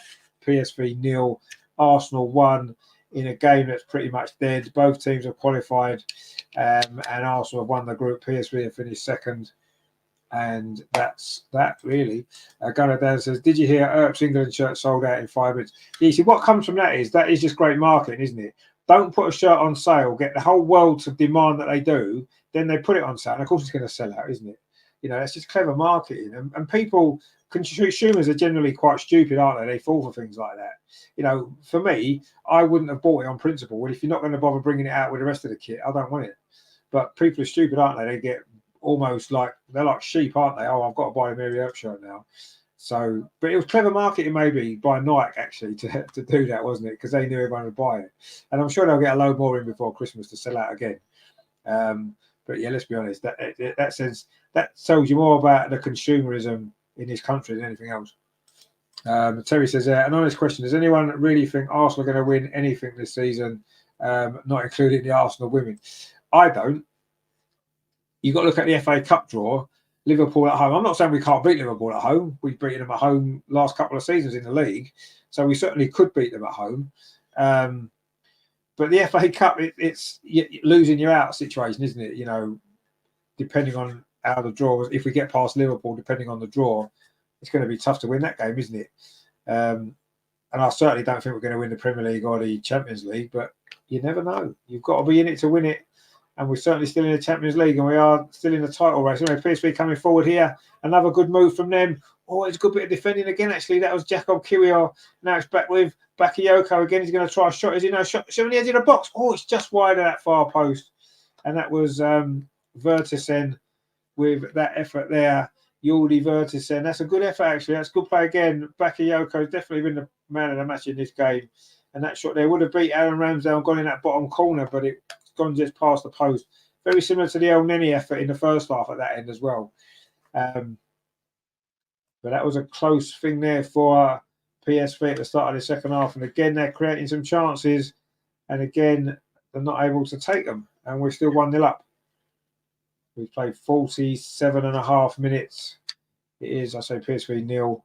Arsenal won that goal just before half-time from Eddie Nketiah. Good strike it was as well from the Arsenal striker. It's given Arsenal the lead in this game that isn't really that important in terms of results for either team, but a mistake there from Kiwior. Lets the ball run out. It's going to be a throw to PSV on this near side, which Teze takes, finds Ronaldo, the captain, the Brazilian. You wouldn't think he's Brazilian either, with a name like Ronaldo, would you? Anyway, his ball forward there was actually cut out by Kai Havertz. And he's trying to put pressure on the Brazilian there, but he manages to get the ball back to goalkeeper Walter Benitez, who is Argentinian. Does anyone know if he played in the Premier League, Walter Benitez? Because I seem to recognise his name. I'm sure he's played for somebody. Anyway, PSV are coming forward again, but not for long, because Mohamed El Neni steps in, gets possession back for Arsenal. And now they can come forward over on that far side. But that ball's not a great ball, actually, looking for Reece Nelson. It's headed away by PSV. It was Mauro Jr., who's another Brazilian, of course. And it is a throw to PSV over on that far side, looking for this equaliser, which I'm sure they want to get. They won't want to lose at home. Nobody likes to lose at home, do they? They won't want to lose here either. They haven't lost at home in the Champions League this season. Anyway, that ball forward there again, looking for Bakayoko, who's probably their most likely player, isn't he? But Gabriel was across there that time, put that out for a throw. Decent defending there from Gabriel. And it is going to be Tillman there, takes that throw. Malik Tillman, the American. And PSV. Again, the game's following a similar pattern to that first half, isn't it? Arsenal with, PSV with a lot of the ball, moving it quite around, and Arsenal not really getting too many touches so far, and they've already had one big opportunity, haven't they? PSV at the start of the second half. And they're coming forward again. Here's another mistake at the back. That was Saliba, missed that ball. And now there's a player over on that far side. The shot comes in. He's hit the post. Oh, it's gone in. It is 1-1. You've got to say it's been coming. And I think it was... I don't know who scored it, actually. It was a good goal in actual fact. It was a counter-attack. It was a mistake. And it is a goal. I think it might be Vertesen, actually, who's been decent for them. And it is 1-1. And you have to say, yeah, that's probably been coming, hasn't it? since the start of the game, in actual fact, but certainly since the start of the second half. They'd already had one dangerous moment. It was a mistake from Saliba, misjudged the ball, and there was a player on the overlap there. Good finish first time, in off that far post. And it was a mistake there from Saliba. And it was good play. And it was Vertessen with the goal. And it is 1-1. And that was a mistake from Saliba that time, actually. Nick Neck says there, a very nice goal from PSV. It was, yeah. They played some nice football, actually. They're good to watch, aren't they? I like their one-touch football and the way they move the ball, get it wide. And it was a decent finish first time as well. Difficult one to hit that, wasn't it, from that angle as well. To get that right in that corner was a good finish. And it's 1-1. And yeah, probably you have to say PSV probably deserve that, don't they, for the chances that they've created and the way they've played, and they've got themselves a good goal. In fact, both goals have been taken really well in this game, haven't they? Because Eddie Nketiah's goal for Arsenal in the first half was a well taken goal as well, a good move. And that was a mistake. It was a nice bit of play from PSV. A ball played through. Saliba should really have cut it out. He misjudged it. And I think it was Tillman, wasn't it, who created it. Anyway, they're coming forward again, PSV. They've really got their tails up now, looking for a second goal. Again, it's a mistake at the back. The shot comes in, and that's deflected away. Is it going to be a corner to PSV? That was Pepe there with the shot. Jandro Pepe, and that is Jorge Vettersen's first Champions League goal of the season. Gunnar Dan says Walter Benitez has only played for Quilmes and Nice, and now PSV. Oh, okay. Maybe we've played against Nice, haven't we? Maybe he's played against us before. Maybe for Nice, maybe that's maybe where I've seen him before. I'm not sure, or maybe Argentina. Maybe that's what I'm thinking of. I don't know. I just recognise him. I recognise his name, and I've definitely seen him. Not obviously when we played PSV before, but I've seen him before. Anyway, it's a free kick to Arsenal. It was Ronaldo there with the foul on Kai Havertz. The captain there. And it was a foul. It was definitely a foul. He tried to foul him twice, actually. And in the end, he caught him the second time. And they're both having a little laugh about it. He's got David Luiz style hair, hasn't he, Ronaldo? It's like a Brazilian thing, isn't it? Not quite as long. Sideshow Bob. Not quite a sideshow Bob as David Luiz. But anyway, still that sort of funky hair. Anyway, Arsenal coming forward now, looking to try and go back in front. Reece Nelson, it is. He got the assist for the goal. He's found Trossard on his near side. Been fairly quiet, Trossard, hasn't he, in this game, actually? And he's trying to twist and turn, try and find some space here. Flicks it through, looking for Reece Nelson. And in the end, it's gone behind. It's going to be a throw to PSV, which Teze is going to take. We've played 53 and a half minutes. We're just over 53 and a half minutes. PSV 1, Arsenal 1. In this Champions League final group game. Both of these teams have qualified. Arsenal as group winners, PSV as runners-up. This group was decided before we even started tonight. The other games are dead rubber as well, the two teams that are out. Sevilla, although they're battling for a Europa League spot, aren't they? Which Lons are probably going to get, you would imagine. And Eddie Nketiah's just committed a foul there. Inside the PSV penalty area. Easy decision for the referee to make there, wasn't it? And it is a free kick, which our old friend Walter Benitez is going to take. And he goes long up that far side. It was William Saliba won that header.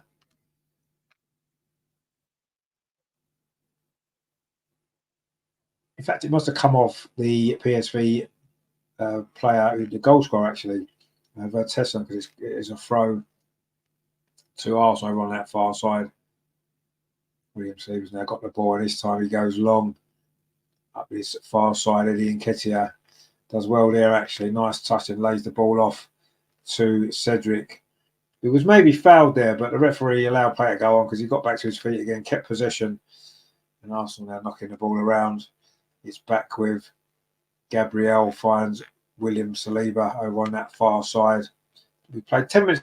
It is still Arsenal, well, PSV 1, Arsenal 1.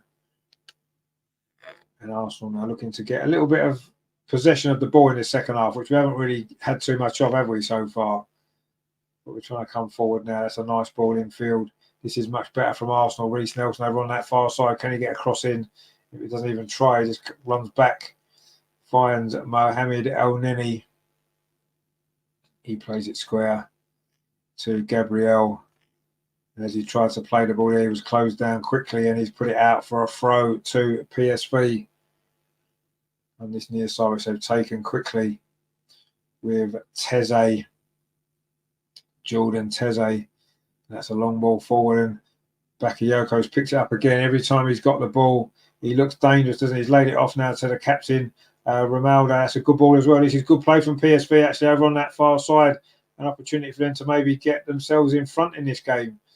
Ball played out to the far side again. The cross is going to come in, slightly over, hit that cross zone, and it's headed behind there by, was that Trossard? He didn't need to really head that, did he? He needs a bit more communication at the back there.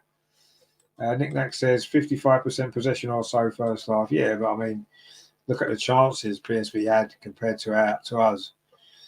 Anyway, it's a corner to PSV on this near side, which Bakayoko is going to take, is he? Or is he going to leave it here for Tillman? He's going to leave it for Tillman. Going to be an outswinger by the look of it with his right foot. He's an outswinger to the edge of the 6-yard box, headed out by William Saliba. Not very far though. The shot comes in. It's deflected. It's going to come back out to Tillman on this near side. Puts another cross in towards the far post. It's headed away again by William Saliba.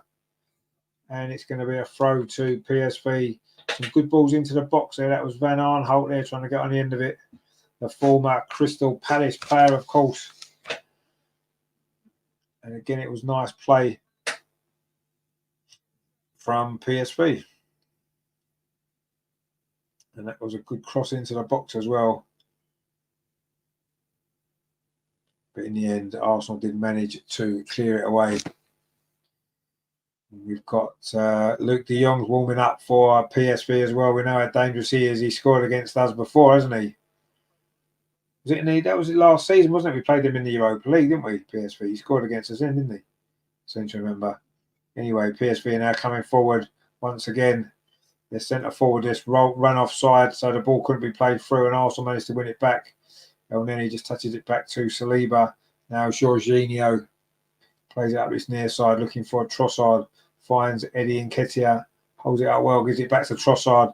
Trossard tries to thread it back through. It's not a great ball, but it's only fallen to Kai Havertz. Is he going to try a shot? He's not. He plays out to the far side. The cross comes in by Cedric. Eddie's up there again, and he's headed it wide into the side netting. And it was another chance. A good cross, actually, from Cedric, that was. Eddie got there, couldn't direct his header into the corner. It's gone into the side netting. That was a decent cross. And then Eddie's got there. Maybe came off his shoulder a little bit, actually, and has gone into the side netting. Nick Nack says there's shot did look on for Havertz. It did, yeah. He didn't fancy it. No, I thought he looked on for him as well. Just opened up, didn't it? When he got that ball in, you think, you have a pop, son. If you don't score, if you don't shoot, you don't score, do you? If you don't buy a ticket, you don't win the lottery. So, yeah, I thought he could have had a pop there, actually. He's in good goal scoring form at the minute. He got player of the month for November, of course. And I thought that was deserved, actually, because I think he's had a decent run of form.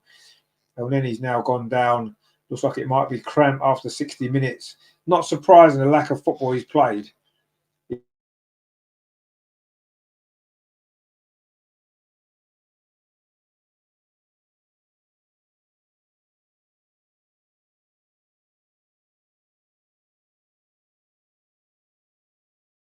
And Ben White's coming on as well, actually. So Ben White and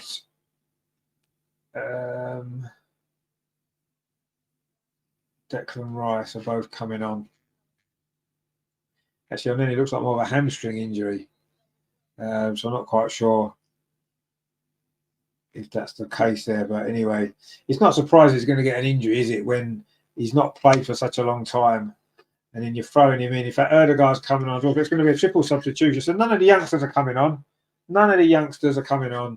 It's going to be tried and tested, isn't it? Declan Rice, Martin Erdegaard, and Ben White.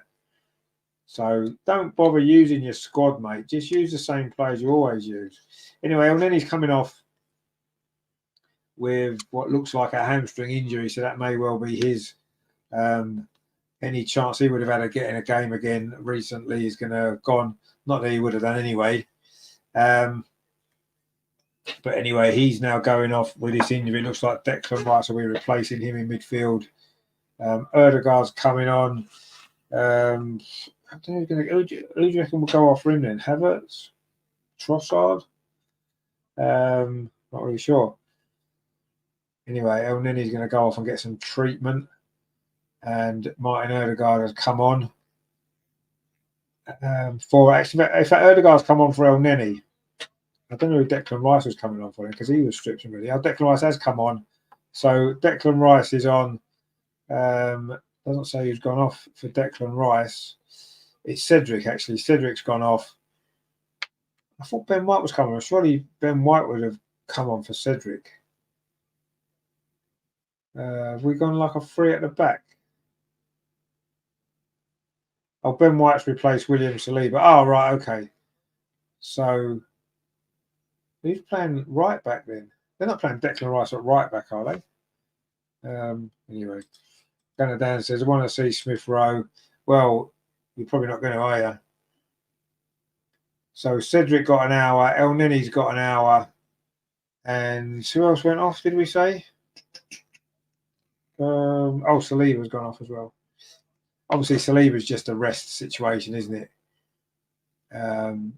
You would imagine ahead of the weekend. Don't want him to get injured, do we? That would be really dodgy, risky. Of course, it was in Europe last season when he got injured, wasn't it?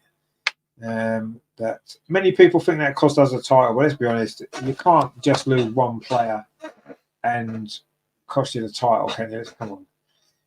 Anyway, Ben White's just been fouled there by Van Tessen, the goal scorer. And it's going to be a free kick to Arsenal. Terry says, this is our Arteta's excuse when we don't win nothing again this season because they played too much football and was tired. Well, yeah, I mean, for Eddie Nketiah's gone down as well over on that far side. Not quite sure. It looks like something in his eye, is it? I hope it's not something thrown from the crowd. That would be disappointing, wouldn't it? But he looks like he's holding his eye. Let's have a look. Or was it just, did he just fall? In fact, it was his own player. It was Kai Havertz that crashed into him there, actually. So I don't know how he's got an eye injury. But anyway, there was two kind of incidents there. So Ben White got fouled, although he's actually fine. Looks like he's been on a few sunbeds again, doesn't he? He loves his sunbeds, doesn't he, Ben White? And Eddie Nketiah. And Lons are leading 1-0 with a penalty against Sevilla, so they will be in the Europa League next season. And Gabriel Jesus is thinking about getting warmed up now that Eddie's injured. He must have got the nod. He's taking his coat off. And Jesus may well be coming on very, very shortly. For Eddie Nketiah, who's receiving lengthy treatment on the pitch actually at this moment in time. Not quite sure what the issue is, but he's back on his feet again anyway. So not quite sure what his injury was there. But anyway, he's gone off briefly over on that far side. He's still holding his eye actually. So I don't know quite what the issue is with him. He looked like he actually got knocked over by Kai Havertz in that previous incident. Hit the side of his head or his eye, I'm not quite sure. Anyway, he looks like he's going to come back on again very, very shortly. So we'll have to see what happens with that particular one. But anyway, Arsenal now coming forward. Actually, Reece Nelson, is this going to be an opportunity for Arsenal to get back in front? Reece Nelson, he's in the side netting. He did well there, Reece Nelson, actually, over on that far side. Dispossessed the Brazilian Mauri Jr. and then cut back inside. A lovely first touch, actually, but the ball almost ran away from him there. But he pinched the ball back off the Brazilian got into the penalty area and then tried to fire it in at the near post, but only found the side netting.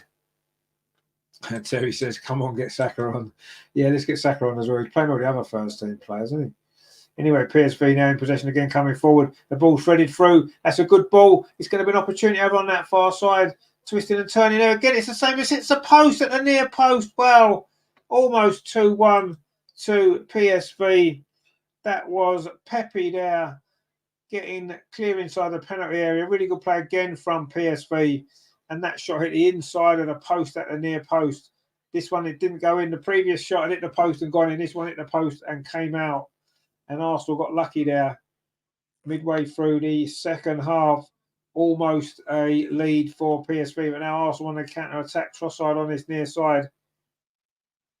And suddenly the game's really opened up, hasn't it? Arsenal had a chance at the other end with Reece Nelson into the side netting. And then it's been a big chance at it at the post for Pepe for PSV. Arsenal got a throw right by the corner flag on this near side, which Kyrgios is going to take the big pole to try and see if we can create something here for Arsenal, try and get the back in front again. But it's 1-1, and Arsenal won a corner. The ball there bounced off Bakayoko, and it's going to be a corner to Arsenal. I say suddenly there's chances at both ends, and PSV almost took the lead there. It was really good play there. The shot coming, in fact, it was deflected off Declan Rice, who is playing right back by the look of it. Declan Rice is playing right back, guys. He's playing the Thomas Partey role, a midfielder at right back. Anyway, it's a corner to Arsenal, which Reece Nelson's going to take. It comes in, it's deflected across, but it's managed to be cleared away. Isn't Raul Walters a right back? Sure he is. The young lad who's on the bench. Is he not worthy of getting some minutes then at right back, an actual right back? But anyway, what do we know? We're just fans. We don't know. We don't know anything. Anyway, PSV are now trying to come forward again. It is PSV 1, Arsenal 1. We're into the last 24 minutes of this game. Bear in mind, there's going to be some stoppage time now. There's been that injury to Eddie Nketiah, of course, which led to a 5-minute or so delay, didn't it? But he seems to be okay anyway for the time being. Eddie Nketiah, he's back on again following that injury. And Arsenal knows when I come forward. Kyrgios actually finds Eddie Nketiah up this near side. And then it's a foul by Eddie Nketiah again. He can be a little bit clumsy sometimes. And he's given away another free kick. And now PSV are making a sub.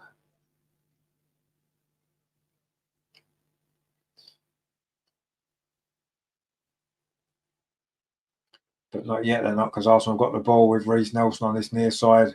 Tried to skip past Tete, but he wasn't able to. Teze, sorry, not Tete. Doom Dealer 9 says, what, play an actual right back at right back? Sure. Well, I know, it's a strange concept. I understand that it's a bit confusing for you. But yeah, I mean, it does seem weird, but maybe it's the way to go, isn't it? It might be something worth trying, a new thing to try. Anyway, Bakayoko again is looking very dangerous. The ball up this near side, fired into the box. Is it going to come back to Bakayoko? No, it isn't, because Arsenal scramble it clear. And now we've got our counter-attacking opportunity with Kai Havertz. Just plays the ball out to that far side. Oh, that's a poor ball, actually. Didn't give Trossard any chance of getting that. And PSV have picked the ball up again. And they're back in possession. The Dutch league leaders, 15 wins out of 15 in the league for them this season. And their only defeat did come at the Emirates back in September. That 4-0 win for Arsenal. Really good performance that was, wasn't it? That night we ripped them to pieces, didn't we, in that first half? Anyway, they've looked for revenge tonight with some good football, but they've only managed to get one goal. And that was at the start of this second half from Vitesse.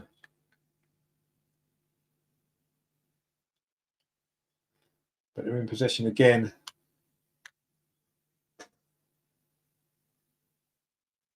With Romario over on that halfway. But that's a poor ball given away. And now Arsenal got a chance for maybe a counter-attack. Eddie Nketiah. That's a poor ball. They're looking for Reece Nelson. And then they've got players over again. PSV. Whenever they come forward, they just throw bodies forward, don't they? They are an exciting team to watch. Played the ball through the centre this time. It goes on again inside the penalty area. Good defending though from Jacob Kiwior, and Arsenal just about managed to scramble that clear. And Reece Nelson now is having a run forward. Maybe did too much there though. He could have laid the ball off a bit earlier to Eddie Nketiah. He didn't. And now Bakayoko's done really well again. What a player this lad is, by the way. Is it a former Chelsea player? Oh, he's just been fouled on the edge of the box as well. He looks really, really good. He's had a great game tonight. Communist Goodness says there, the idea of Declan Rice playing anywhere other than down the middle of the pitch seems just plain wrong. Yeah, it seems. I can't even bring myself to kind of admit that he's playing right back. It just seems when we've got a young right back on the bench as well, play him in midfield. Why are you playing him there? He hasn't learned his lesson, has he, when he was playing Thomas Partey there earlier in the season? Anyway, it's a free kick this now to PSV. It's going to be Bakayoko over it. And you have to say, he has been quite sensational. Nick Nack says, not the ex-Chelsea player back there. It's not okay. He's very good, whoever he is. Really, really good. And he's going to take this free kick as he dinks it in towards that far post. It's a decent ball headed away, actually, by Declan Rice at the far post. And now Arsenal maybe have got a chance of a counter-attack. Ball over on that far side with Eddie Nketiah. Plays it back, and now Arsenal can try and come forward with Reece Nelson. Playing a bit more central now, actually. Jorginho plays it off to Martin Ødegaard. Nick Nack says someone needs to snap him up. Well, yeah, we can snap him up. He's all right, and he looks good. He's very direct, isn't he? He gets the ball. He wants to run past people, and he wants to cut in field and have a shot on that. I really like him playing on that right-hand side. Really good player. And he's going to get the ball again. Here is he. Played through to him there, but left him a little bit too much to do. And the ball's going to run through to Aaron Ramsdale. But yeah, that's the name of it. Johan Bakayoko. He's a Belgium international, and he is a very, very good player. He looks quite a young player. He's got funky hair. He's not the tallest, but he's very, very quick, very skillful, got a good low centre of gravity. Communist Screen makes a good point there. Far too direct for us. No, you're probably right, actually. Yeah, he is direct because he wants to get the ball and run past people. And we don't have players who want to do that. We've got to keep the ball. We've got to keep possession. Anyway, there's a couple of changes now for PSV as we're into the last, 15, 17 minutes of the game.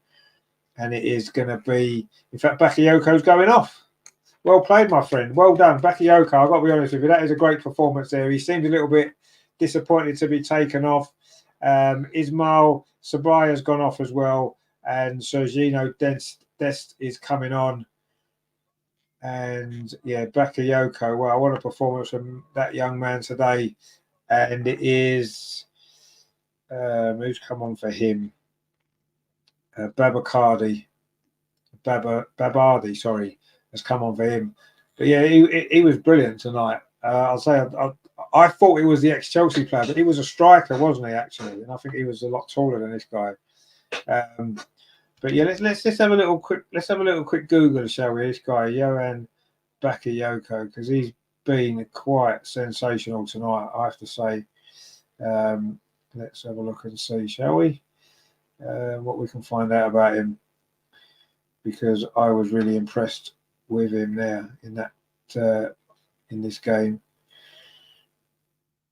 Let's have a look. He's 20 years old, so he's a young lad, 20 years old, and he's basically come through their youth academy system. He's played 8 times for Belgium, scored 1 goal, and he has played 61 times for the first team at PSV, has scored 10 goals. He played 55 times, scoring 20 goals for their sort of the youth team as well. Made his debut in 2022. So he's going to get snapped up, isn't he, by somebody? He's definitely going to get snapped up by somebody. Very, very good young player. 20 years old. Fantastic. Nick Nack says the ex-Chelsea Bakayoko is 9 years older, currently on Lorient's books. Oh, okay. I wondered where he'd gone, actually. But anyway, this lad's only 20 years old, an exciting young player. And he's one to look out for, isn't he? Young Belgium international. Really good performance from him tonight. Really impressed with him. He's illuminated this game that's been rather drab for the most part, but he really brought it to life. I'm almost disappointed he's gone off because although obviously he was a danger to us, he actually was a really good player to watch, really exciting. And I can see him having a big future.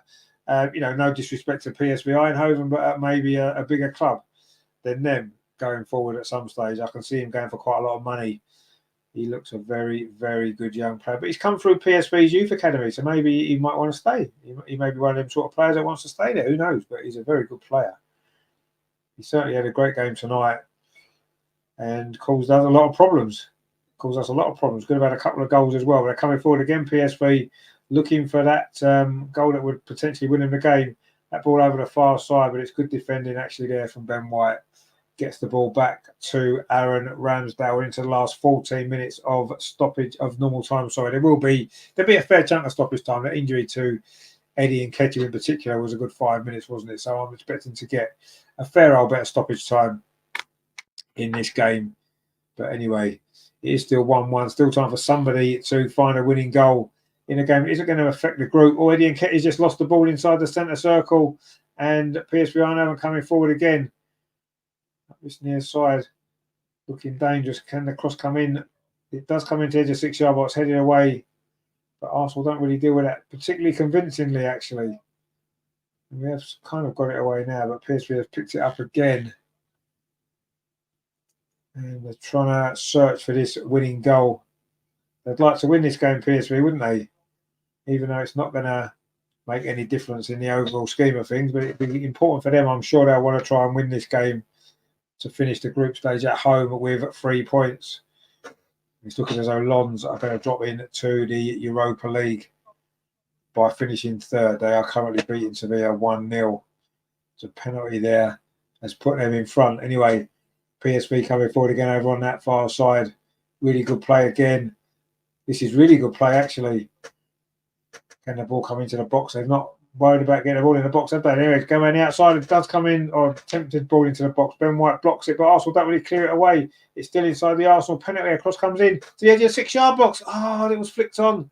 Not sure who flicked that on. Was it the defender? Was it... Actually, I'm not sure who got a touch on that. The referee seems unsure as well. It was a really dangerous ball, that. Did Kyrgios get a touch on that? I'm not sure if he did, actually. The PSV players are saying that he did. I don't think he did. It is going to be a goal kick anyway. The referee, by the way, is Tobias Struler. I'm not sure where he's from, but anyway, he's done all right, the ref, hasn't he? Well, we've hardly had to mention any decisions by the referee, so it goes to show, doesn't it, that the referee's done all right. Cormish Gunner says there, maybe they are packing him up for us to take him back on the plane. Well, let's hope so, but we can't buy him anyway, can we? Because it's not January yet, but he's certainly if we don't buy him, somebody's going to, I would imagine, and he's definitely a good player to watch out for. Terry says, if you're a bit bored watching this crap display by us and want something to do, press that like button. Yeah, press the like button, give us a like, why not? And if you're new, why not consider subscribing? Because we have got a really busy week coming up.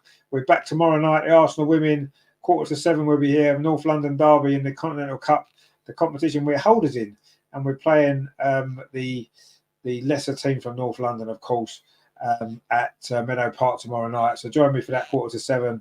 Friday, the Arsenal Women's Show, 7:30. We will be here. In fact, there's another penalty. Sergio Ramos has equalised for Sevilla there. So we'll be here Friday, the Arsenal Women's Show, 7:30. Saturday, 12 o'clock kickoff it is for the Arsenal Women. Another North London derby. That's in the WSL from the Tottenham Hotspur Stadium. Join me for that one. And then, of course, Sunday, Arsenal men versus Brighton in the Premier League, 2 o'clock kickoff for that one. So really, really busy week coming up. It's going to be busy. December is generally a busy month, isn't it? It's going to be a really busy month as well. Although the women will be finished for Christmas after the game on Saturday against Tottenham. That's our last game until January. But of course, the men will be keeping us busy, won't they, with all those games? Liverpool, of course, next week. And all the Christmas games coming up as well, West Ham. And it's going to be busy, isn't it? Fulham, we're playing over Christmas as well, aren't we? Busy period. And it's going to be good. Of course, we'll have all the games here for you as well. So please come and get involved and join us because it's going to be good. Anyway, I've got a free kick now. What is it? About 25 yards outside the penalty area on this near side. Martin Odegaard's taking it. Just showing Zinchenko there sitting on the bench, not looking very happy with life, is he? And Martin Odegaard's going to take this free kick. And an opportunity for him to get the ball into the box and for Arsenal to see if we can get the lead again into the last 10 minutes of normal time. The free kick comes in, but it's going to be headed in. Oh, it is headed in. I'm not sure who got the touch. Was it Gabriel? Oh, I think there's flags up for offside. Oh, I thought Gabriel had scored. He thought he'd scored. But the flag's up for offside. And the goal's not going to count. It was a good free kick, actually, from Martin Odegaard. Oh, he was offside by quite a long way, in actual fact. There's not much complaining needs to be done there. And he got a header on it. In fact, was it him or was it Kiwior got a header anyway? Either way, they both went for the ball. And Gabriel was offside. But I think Kiwior may have got the final touch, actually. I'm not 100% sure. Anyway, they're checking it. Are they checking it to see who's got the final touch? Because if Kiwior's got the touch, the goal may be able to stand because Kiwior was onside. But Gabriel wasn't, although he did go to challenge the ball. Not sure.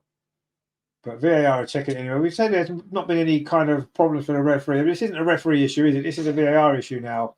The linesman's flagged for offside, so the referee's disallowed the goal. And I don't think the goal was going to count. I think the check's over and the goal hasn't counted. Yeah, I think Gabriel was offside. Was it Gabriel that got the touch? That's the only thing. I think it was Kiwior actually that nodded it in. But anyway, Gabriel did go for the ball as well, and he was offside. There you go. Galadan says, if someone scores in the 97th minute, I bet the referee will run for the tunnel. Hey, I haven't seen the game last night. I'm sure he will. Anyway, Gus Tiller's just come on, and Tillman's gone off for PSV. Another substitution for them. He looks a good player as well, doesn't he, actually? Malik Tillman, I thought he had a decent game as well. They've got some good players, haven't they, actually? PSV. They're a decent side. They play some nice football. And they have qualified for the next round of the Champions League as well. So it was Kiwior's goal that was disallowed. I'm sure it's him that got the header on it. He was onside. But because Gabriel was offside, and Gabriel's obviously gone to challenge the ball as well, I suppose, yeah. I suppose that's the right decision, really, isn't it? Because Gabriel, although he may not have touched the ball, he's gone. If you're offside and you make a play for the ball, then you're offside. Anyway, also coming forward again, we might get another chance here to maybe go back in front. Eddie Nketiah lays it off. Ball played square. It's come to Zekhom Kiwior again. That was his right foot, not his strongest. And in the end, it was cleared away. And now PSV on a counter-attack. There's a bit of space over on that far side. Declan Rice is coming across. Of course, he's not a natural right back, is he? Although he has played there before, I believe, in his career. But it's not where you really want to see him, is it? Anyway, PSV still in possession. Now the ball's on this near side instead. It's Dest going to try and get a cross in. He does get a low cross in towards the near post, but Arsenal managed to clear it away. Comes to Kai Havertz. And he touches it off, and now Arsenal can try and come forward themselves. Trossard plays the ball in field, and that should be a free kick to Arsenal. And it is a free kick to Arsenal. There's a substitute, Gus Till there with the foul. And Emil Smith-Rowe is going to come on for these last, 5.5 minutes plus stoppage time. Emil Smith-Rowe, I think it's going to be Kai Havertz to come off. He's had a good game tonight, Kai Havertz. I think he's done all right again. He seems to have found his rhythm now. And although he's not generally spectacular, his performances, he's not doing anything fancy or flash. He's got himself a few goals. He's involved. I think he's playing well. Nick Neck says Dest is a good player on loan from Barcelona. Yeah, he's on loan from Barcelona. That's right, yeah. I've not seen too much of him, actually. But he did quite well there, didn't he? Got that cross in there. Dangerous ball that Arsenal had to defend. Anyway, Smith Rowe's going to come on very shortly when the ball goes out of play. Cornish Gooner says, come on, the Smith, indeed. Back from his injury. And he's going to be coming back on to the pitch very, very shortly as well for these last few minutes here in Eindhoven, which will be good for him. Good for him to get back in the swing of it again. I'm not sure how many minutes he's going to get in the Premier League, but we'll see. Anyway, Trossard now on this near side, cutting field. That's a poor ball they're giving away. He's going to try and win it back, but PSV have got the ball again now. And they're back in possession. They're very comfortable with the ball, aren't they, at their feet, PSV? You have to say they're a decent team. They are a decent team. And they're coming forward again. They're looking for this, what would be potentially a winning goal. Surely if anybody scores now, it'll be a winning goal. We've played 86 minutes in this game at the Philips Stadion. Of course, Philips is where the P comes from in PSV.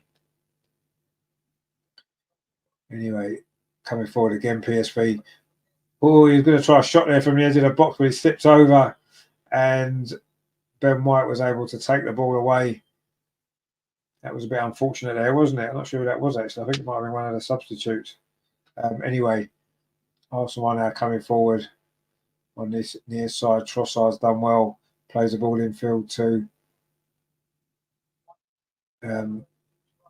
Nelson, and now he's got the ball out to Ben White. Plays it into Martin Ødegaard, into Eddie Nketiah, gets it back, Martin Ødegaard. This is nice from Arsenal. If we can get a shot or a goal at the end of this, it'll be a good move, this. Reiss Nelson now plays the ball square to Declan Rice. Gets it out to that far side, so Ben White plays it in again to Eddie Nketiah. A little bit of space on the edge of the box. He's closed down now. Lays it off to Martin Ødegaard. Plays it forward. You can't want to telegraph that ball, but in the end, it does fall over on that far side anyway. To Arsenal, Declan Rice now plays it square. Gabriel finds Reiss Nelson. It's a good little run from Reiss Nelson. He's got Kirill on the outside of here, on this near side. Kirill plays it for a little bit of space here on the edge of the box. Trossard fires a shot over the crossbar. Eddie was screaming for the ball there. Trossard acknowledges it. But that, you might as well have a go there. You've got to try and have a go. Anyway, Gabriel Jesus is coming on as well. And Reiss Nelson's coming off, and Kai Havertz. Kai Havertz had another good game. Another good game for him. And Smith Rowe's coming on. And Reiss Nelson played okay as well, didn't he? Reiss Nelson had a decent game. And Jesus is coming on for him. But yeah, Reiss Nelson did okay. Yeah, 88th minute. He's got a good game under his belt. So Kai Havertz had another decent game. He's in such good form at the minute, isn't he? Which is what you like to see. And are we going to find a winner in this game? We're into the last 90 seconds of normal time. But it will be probably 6 or 7 minutes stoppage time. There was that VAR check for the goal. There was obviously the injury to Eddie Nketiah a bit earlier. So I wouldn't be surprised if there's 6 or 7 minutes of stoppage time as well. But we're into the last 90 seconds of the 90. Smith Rowe's first touch. Plays the ball up this near side to Trossard. Trossard tries to thread it up the line. It's hit the defender, but it's come back to him now. Kirill bringing the ball forward. The Power, he's just lost possession there. He thought he was fouled, but I don't think he was.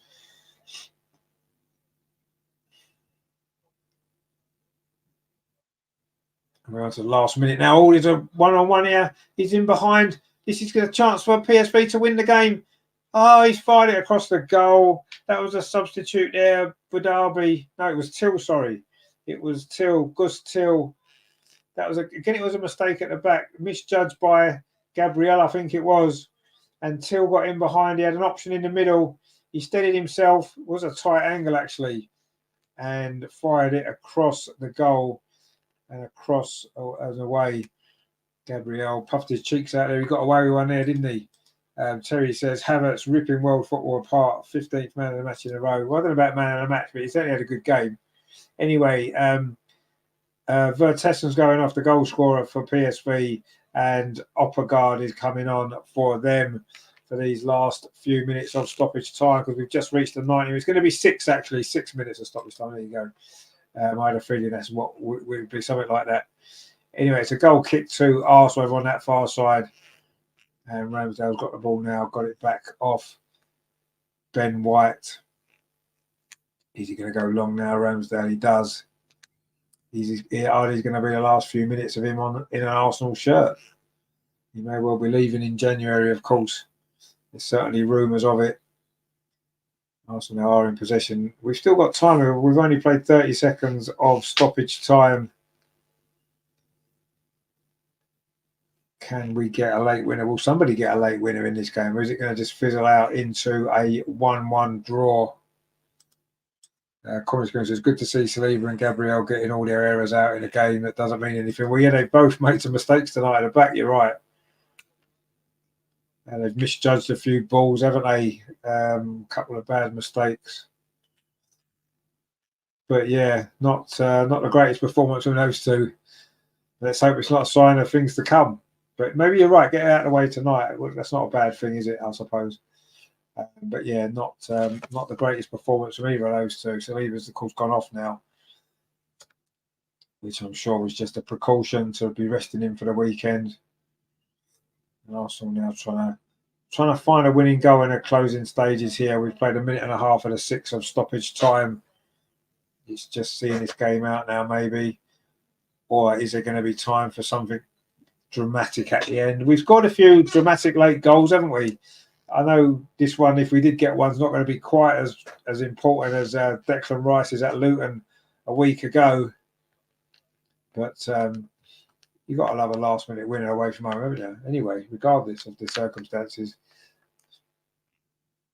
Declan Rice is in possession. He's playing right back, so I doubt it will be him popping up with that goal unless there's a set piece. But you never know. He's got the ball again in that right back position. Not quite sure why Raoul Walters didn't come on. But anyway, Smith Rowe just knocks the ball back to Gabriel.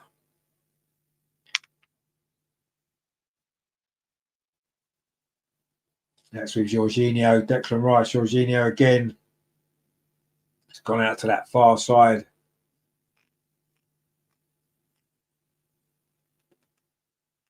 Jorginho wanted a runner in front of him. He didn't get one, so instead the ball goes back to Declan Rice. We've played nearly 3 of the 6 of stoppages. It's just the final few moments of this game now.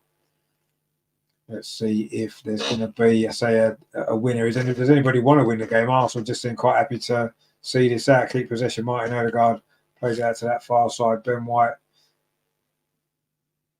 Can Arsenal find this goal or not? Yeah, that one's gone behind. It's going to be a throw to PSV over on that far side. It came off Gabriel Jesus. A very late substitute. Him and Smith Rowe have come on, and neither have had the opportunity to really get into this game at all. Not surprising when you come on with a couple of minutes of normal time to play. You're never going to be able to have much impact, are you? Anyway, PSV now loft the ball forward, but it's just going to fall there to Declan Rice. He goes back to goalkeeper Aaron Ramsdale. And are these, going to be his last few minutes as an Arsenal player? There's rumours Newcastle are after him in January. Of course, Nick Pope is out for the season for them. Would seem a strange decision for me. One, for us to sell to a team that's in competition with us. And also, I can't say why Newcastle would want to buy him, because he's not that great a goalkeeper, is he really? I don't think. Certainly not for a team that wants to challenge at the top of the league. Anyway, Arsenal won the ball now. Smith Rowe. This is nice, Marshall. Is this going to be the moment that we win the game deep into stoppage time? Smith Rowe in possession, going over to that far side. Gets it out to Ben White. Back again to Smith Rowe. This is nice from Arsenal. Jesus thought he was fouled, but he wasn't. PSV have won the ball. And now they're going to try and maybe get a winning goal. There's a ball lofted over the top. There's an opportunity now for PSV, maybe just about kept that ball in. They're very smooth, aren't they? The way they play, it's very smooth, very good to watch. And it's going to be a throw again to PSV on this near side. We're into the last minute now of stoppage time at the end of this game. I mean, I think the draw is probably an okay result, isn't it, for both teams, really? you know, certainly PSV didn't deserve to lose with the number of really good chances they created. And maybe Arsenal certainly haven't done enough to win. You know, a shot comes in the last few moments there, but it's straight at Aaron Ramsdale, and it's a comfortable save for him.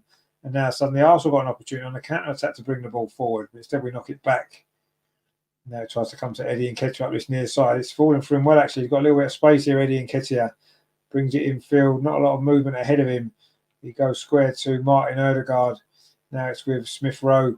And Arsenal now looking for this late goal. We're into the last 20 seconds of stoppage time. Are we going to get the ball into the box or just mess around a bit over on that far side? It's gone out. It's going to be a throw to Arsenal. And it looks like that's going to be that in this game.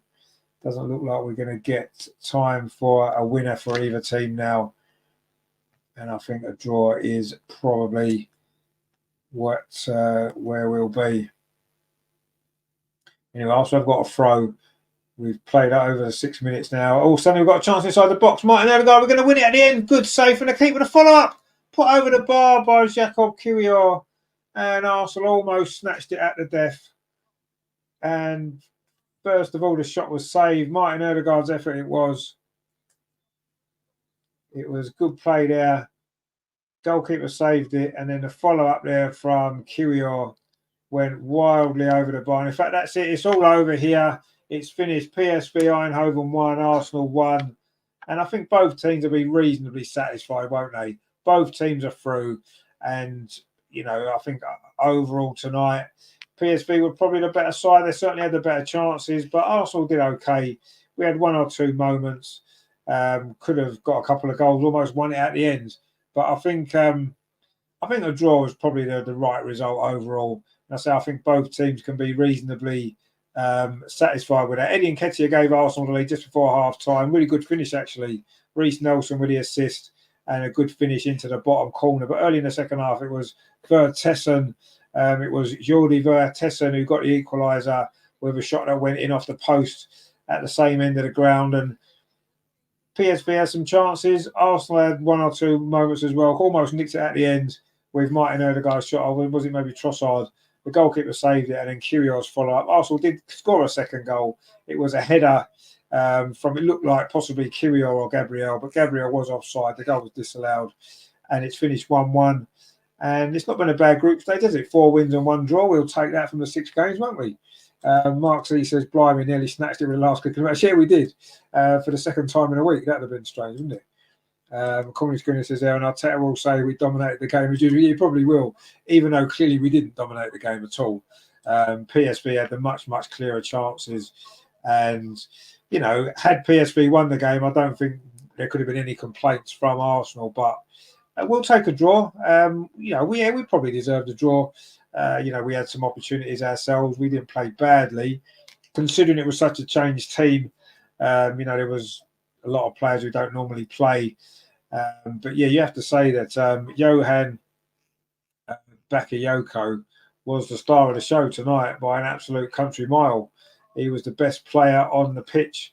Lons have beaten Sevilla 2-1. So Lons will be in the Europa League, won't they? They finished third in the group. They'll qualify for the Europa League. Lons, they'll probably fancy the chances of doing quite well in that competition. Of course, they did beat us away, didn't they, earlier in the campaign? Our only defeat in the Champions League, one of only 4 defeats we've suffered all season in all competitions. And tonight, we didn't suffer another one, although we maybe could have done. But anyway, we came through that game okay.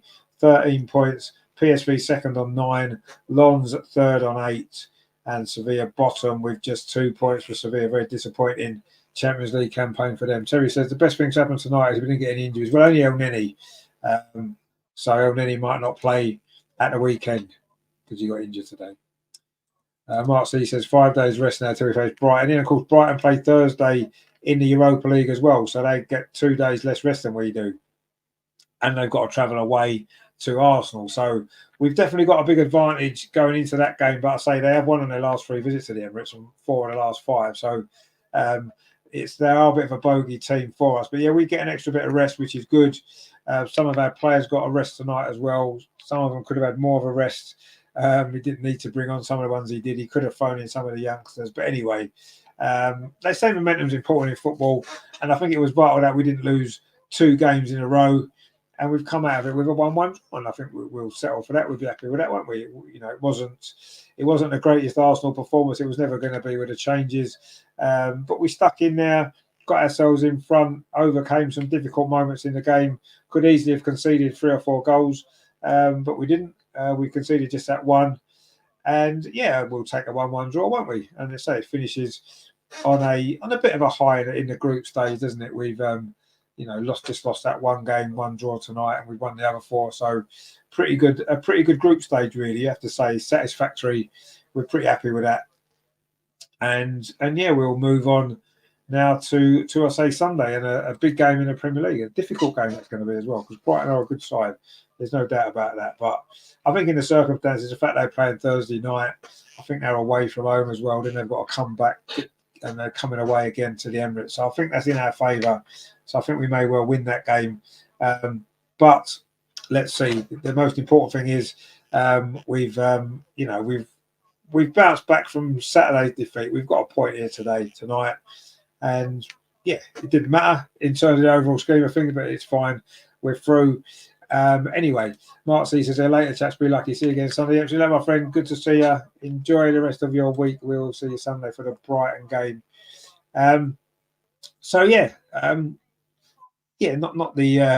Not the greatest game. No, we won't try and pretend it was, but it had its moments. It had 2 very good goals. Eddie Nketiah just before half time for us, and Jordi Venterson for PSV early in the second half, and that was that finished, and we'll take that. Won the group, qualified through. PSV are through as well to join us, and it is Lons who drop into the Europa League. So there you go. Anyway, Manchester United will be playing Bayern Munich very soon as well.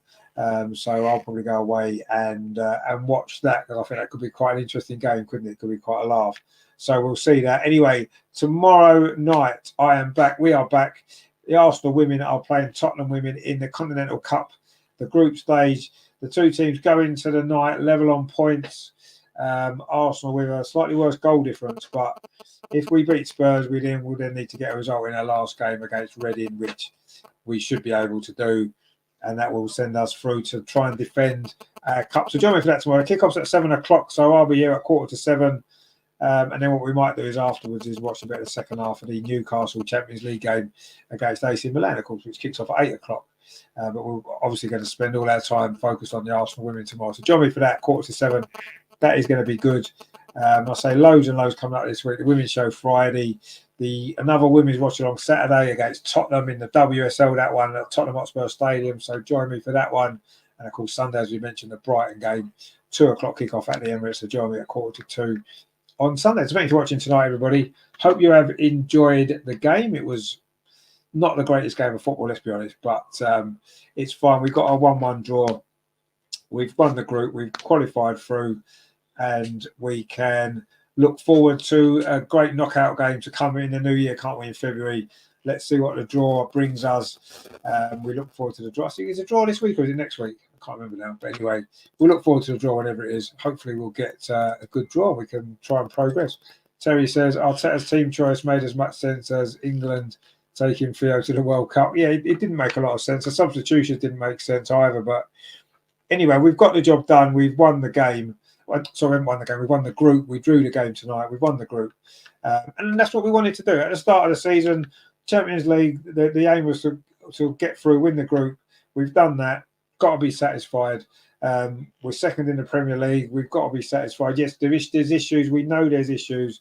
There's things we've got to change and do better if we're going to be successful this season. But so far, so good. We want midway through December nearly, and everything apart from the Carabao Cup defeat, everything's gone as we would have. I hoped it to have gone, but the big games are still to come, aren't they? In the second half of the season, as we know, that's when the pressure's on. That's when it really matters, and that's when we're going to have to produce better performances than last season. And let's hope that we can. Let's hope we learn from that and we can do it. But the Champions League is going to make things a little bit more tricky as well, isn't it? Especially if we're going to progress further into the tournament, which we all hope we can. But anyway, that's all to come, isn't it? So that's it for tonight. And thank you very much to you guys for watching. Really appreciate your company. Don't forget to give us a like before you go, and also, of course, subscribe if you are new. Join me tomorrow. We are back for the Arsenal women against Tottenham. That is going to be a good game, isn't it? So it's a little bit early kickoff, 7 o'clock kickoff. So I'll be about 1:45. So please join me for that if you are around. I look forward to seeing you then for what's going to be a good game. And we always enjoy the Arsenal women, don't we? So that's going to be fun. So please join me for that. And I will see you very soon. Enjoy the rest of your evening, whatever you're up to. And have a good day tomorrow. And I'll see you tomorrow evening at 7:15. 7:15, if I've still got my voice by then. So yeah, join me for that if you can. Terry says, well done, Richard. That couldn't have been easy.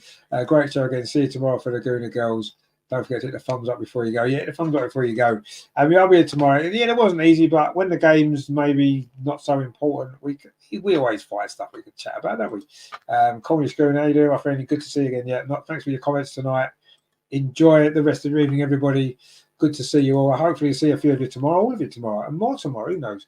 Hopefully we'll be there. I'll see you then 6:45. Take it easy, guys. Enjoy it the rest of your Tuesday evening. Thanks for watching. This is over and over and over again, and we'll see you tomorrow. Come on, you Gunners. Finish 1-1 tonight. We'll take that. See you later, guys. Take it easy. Thanks for watching.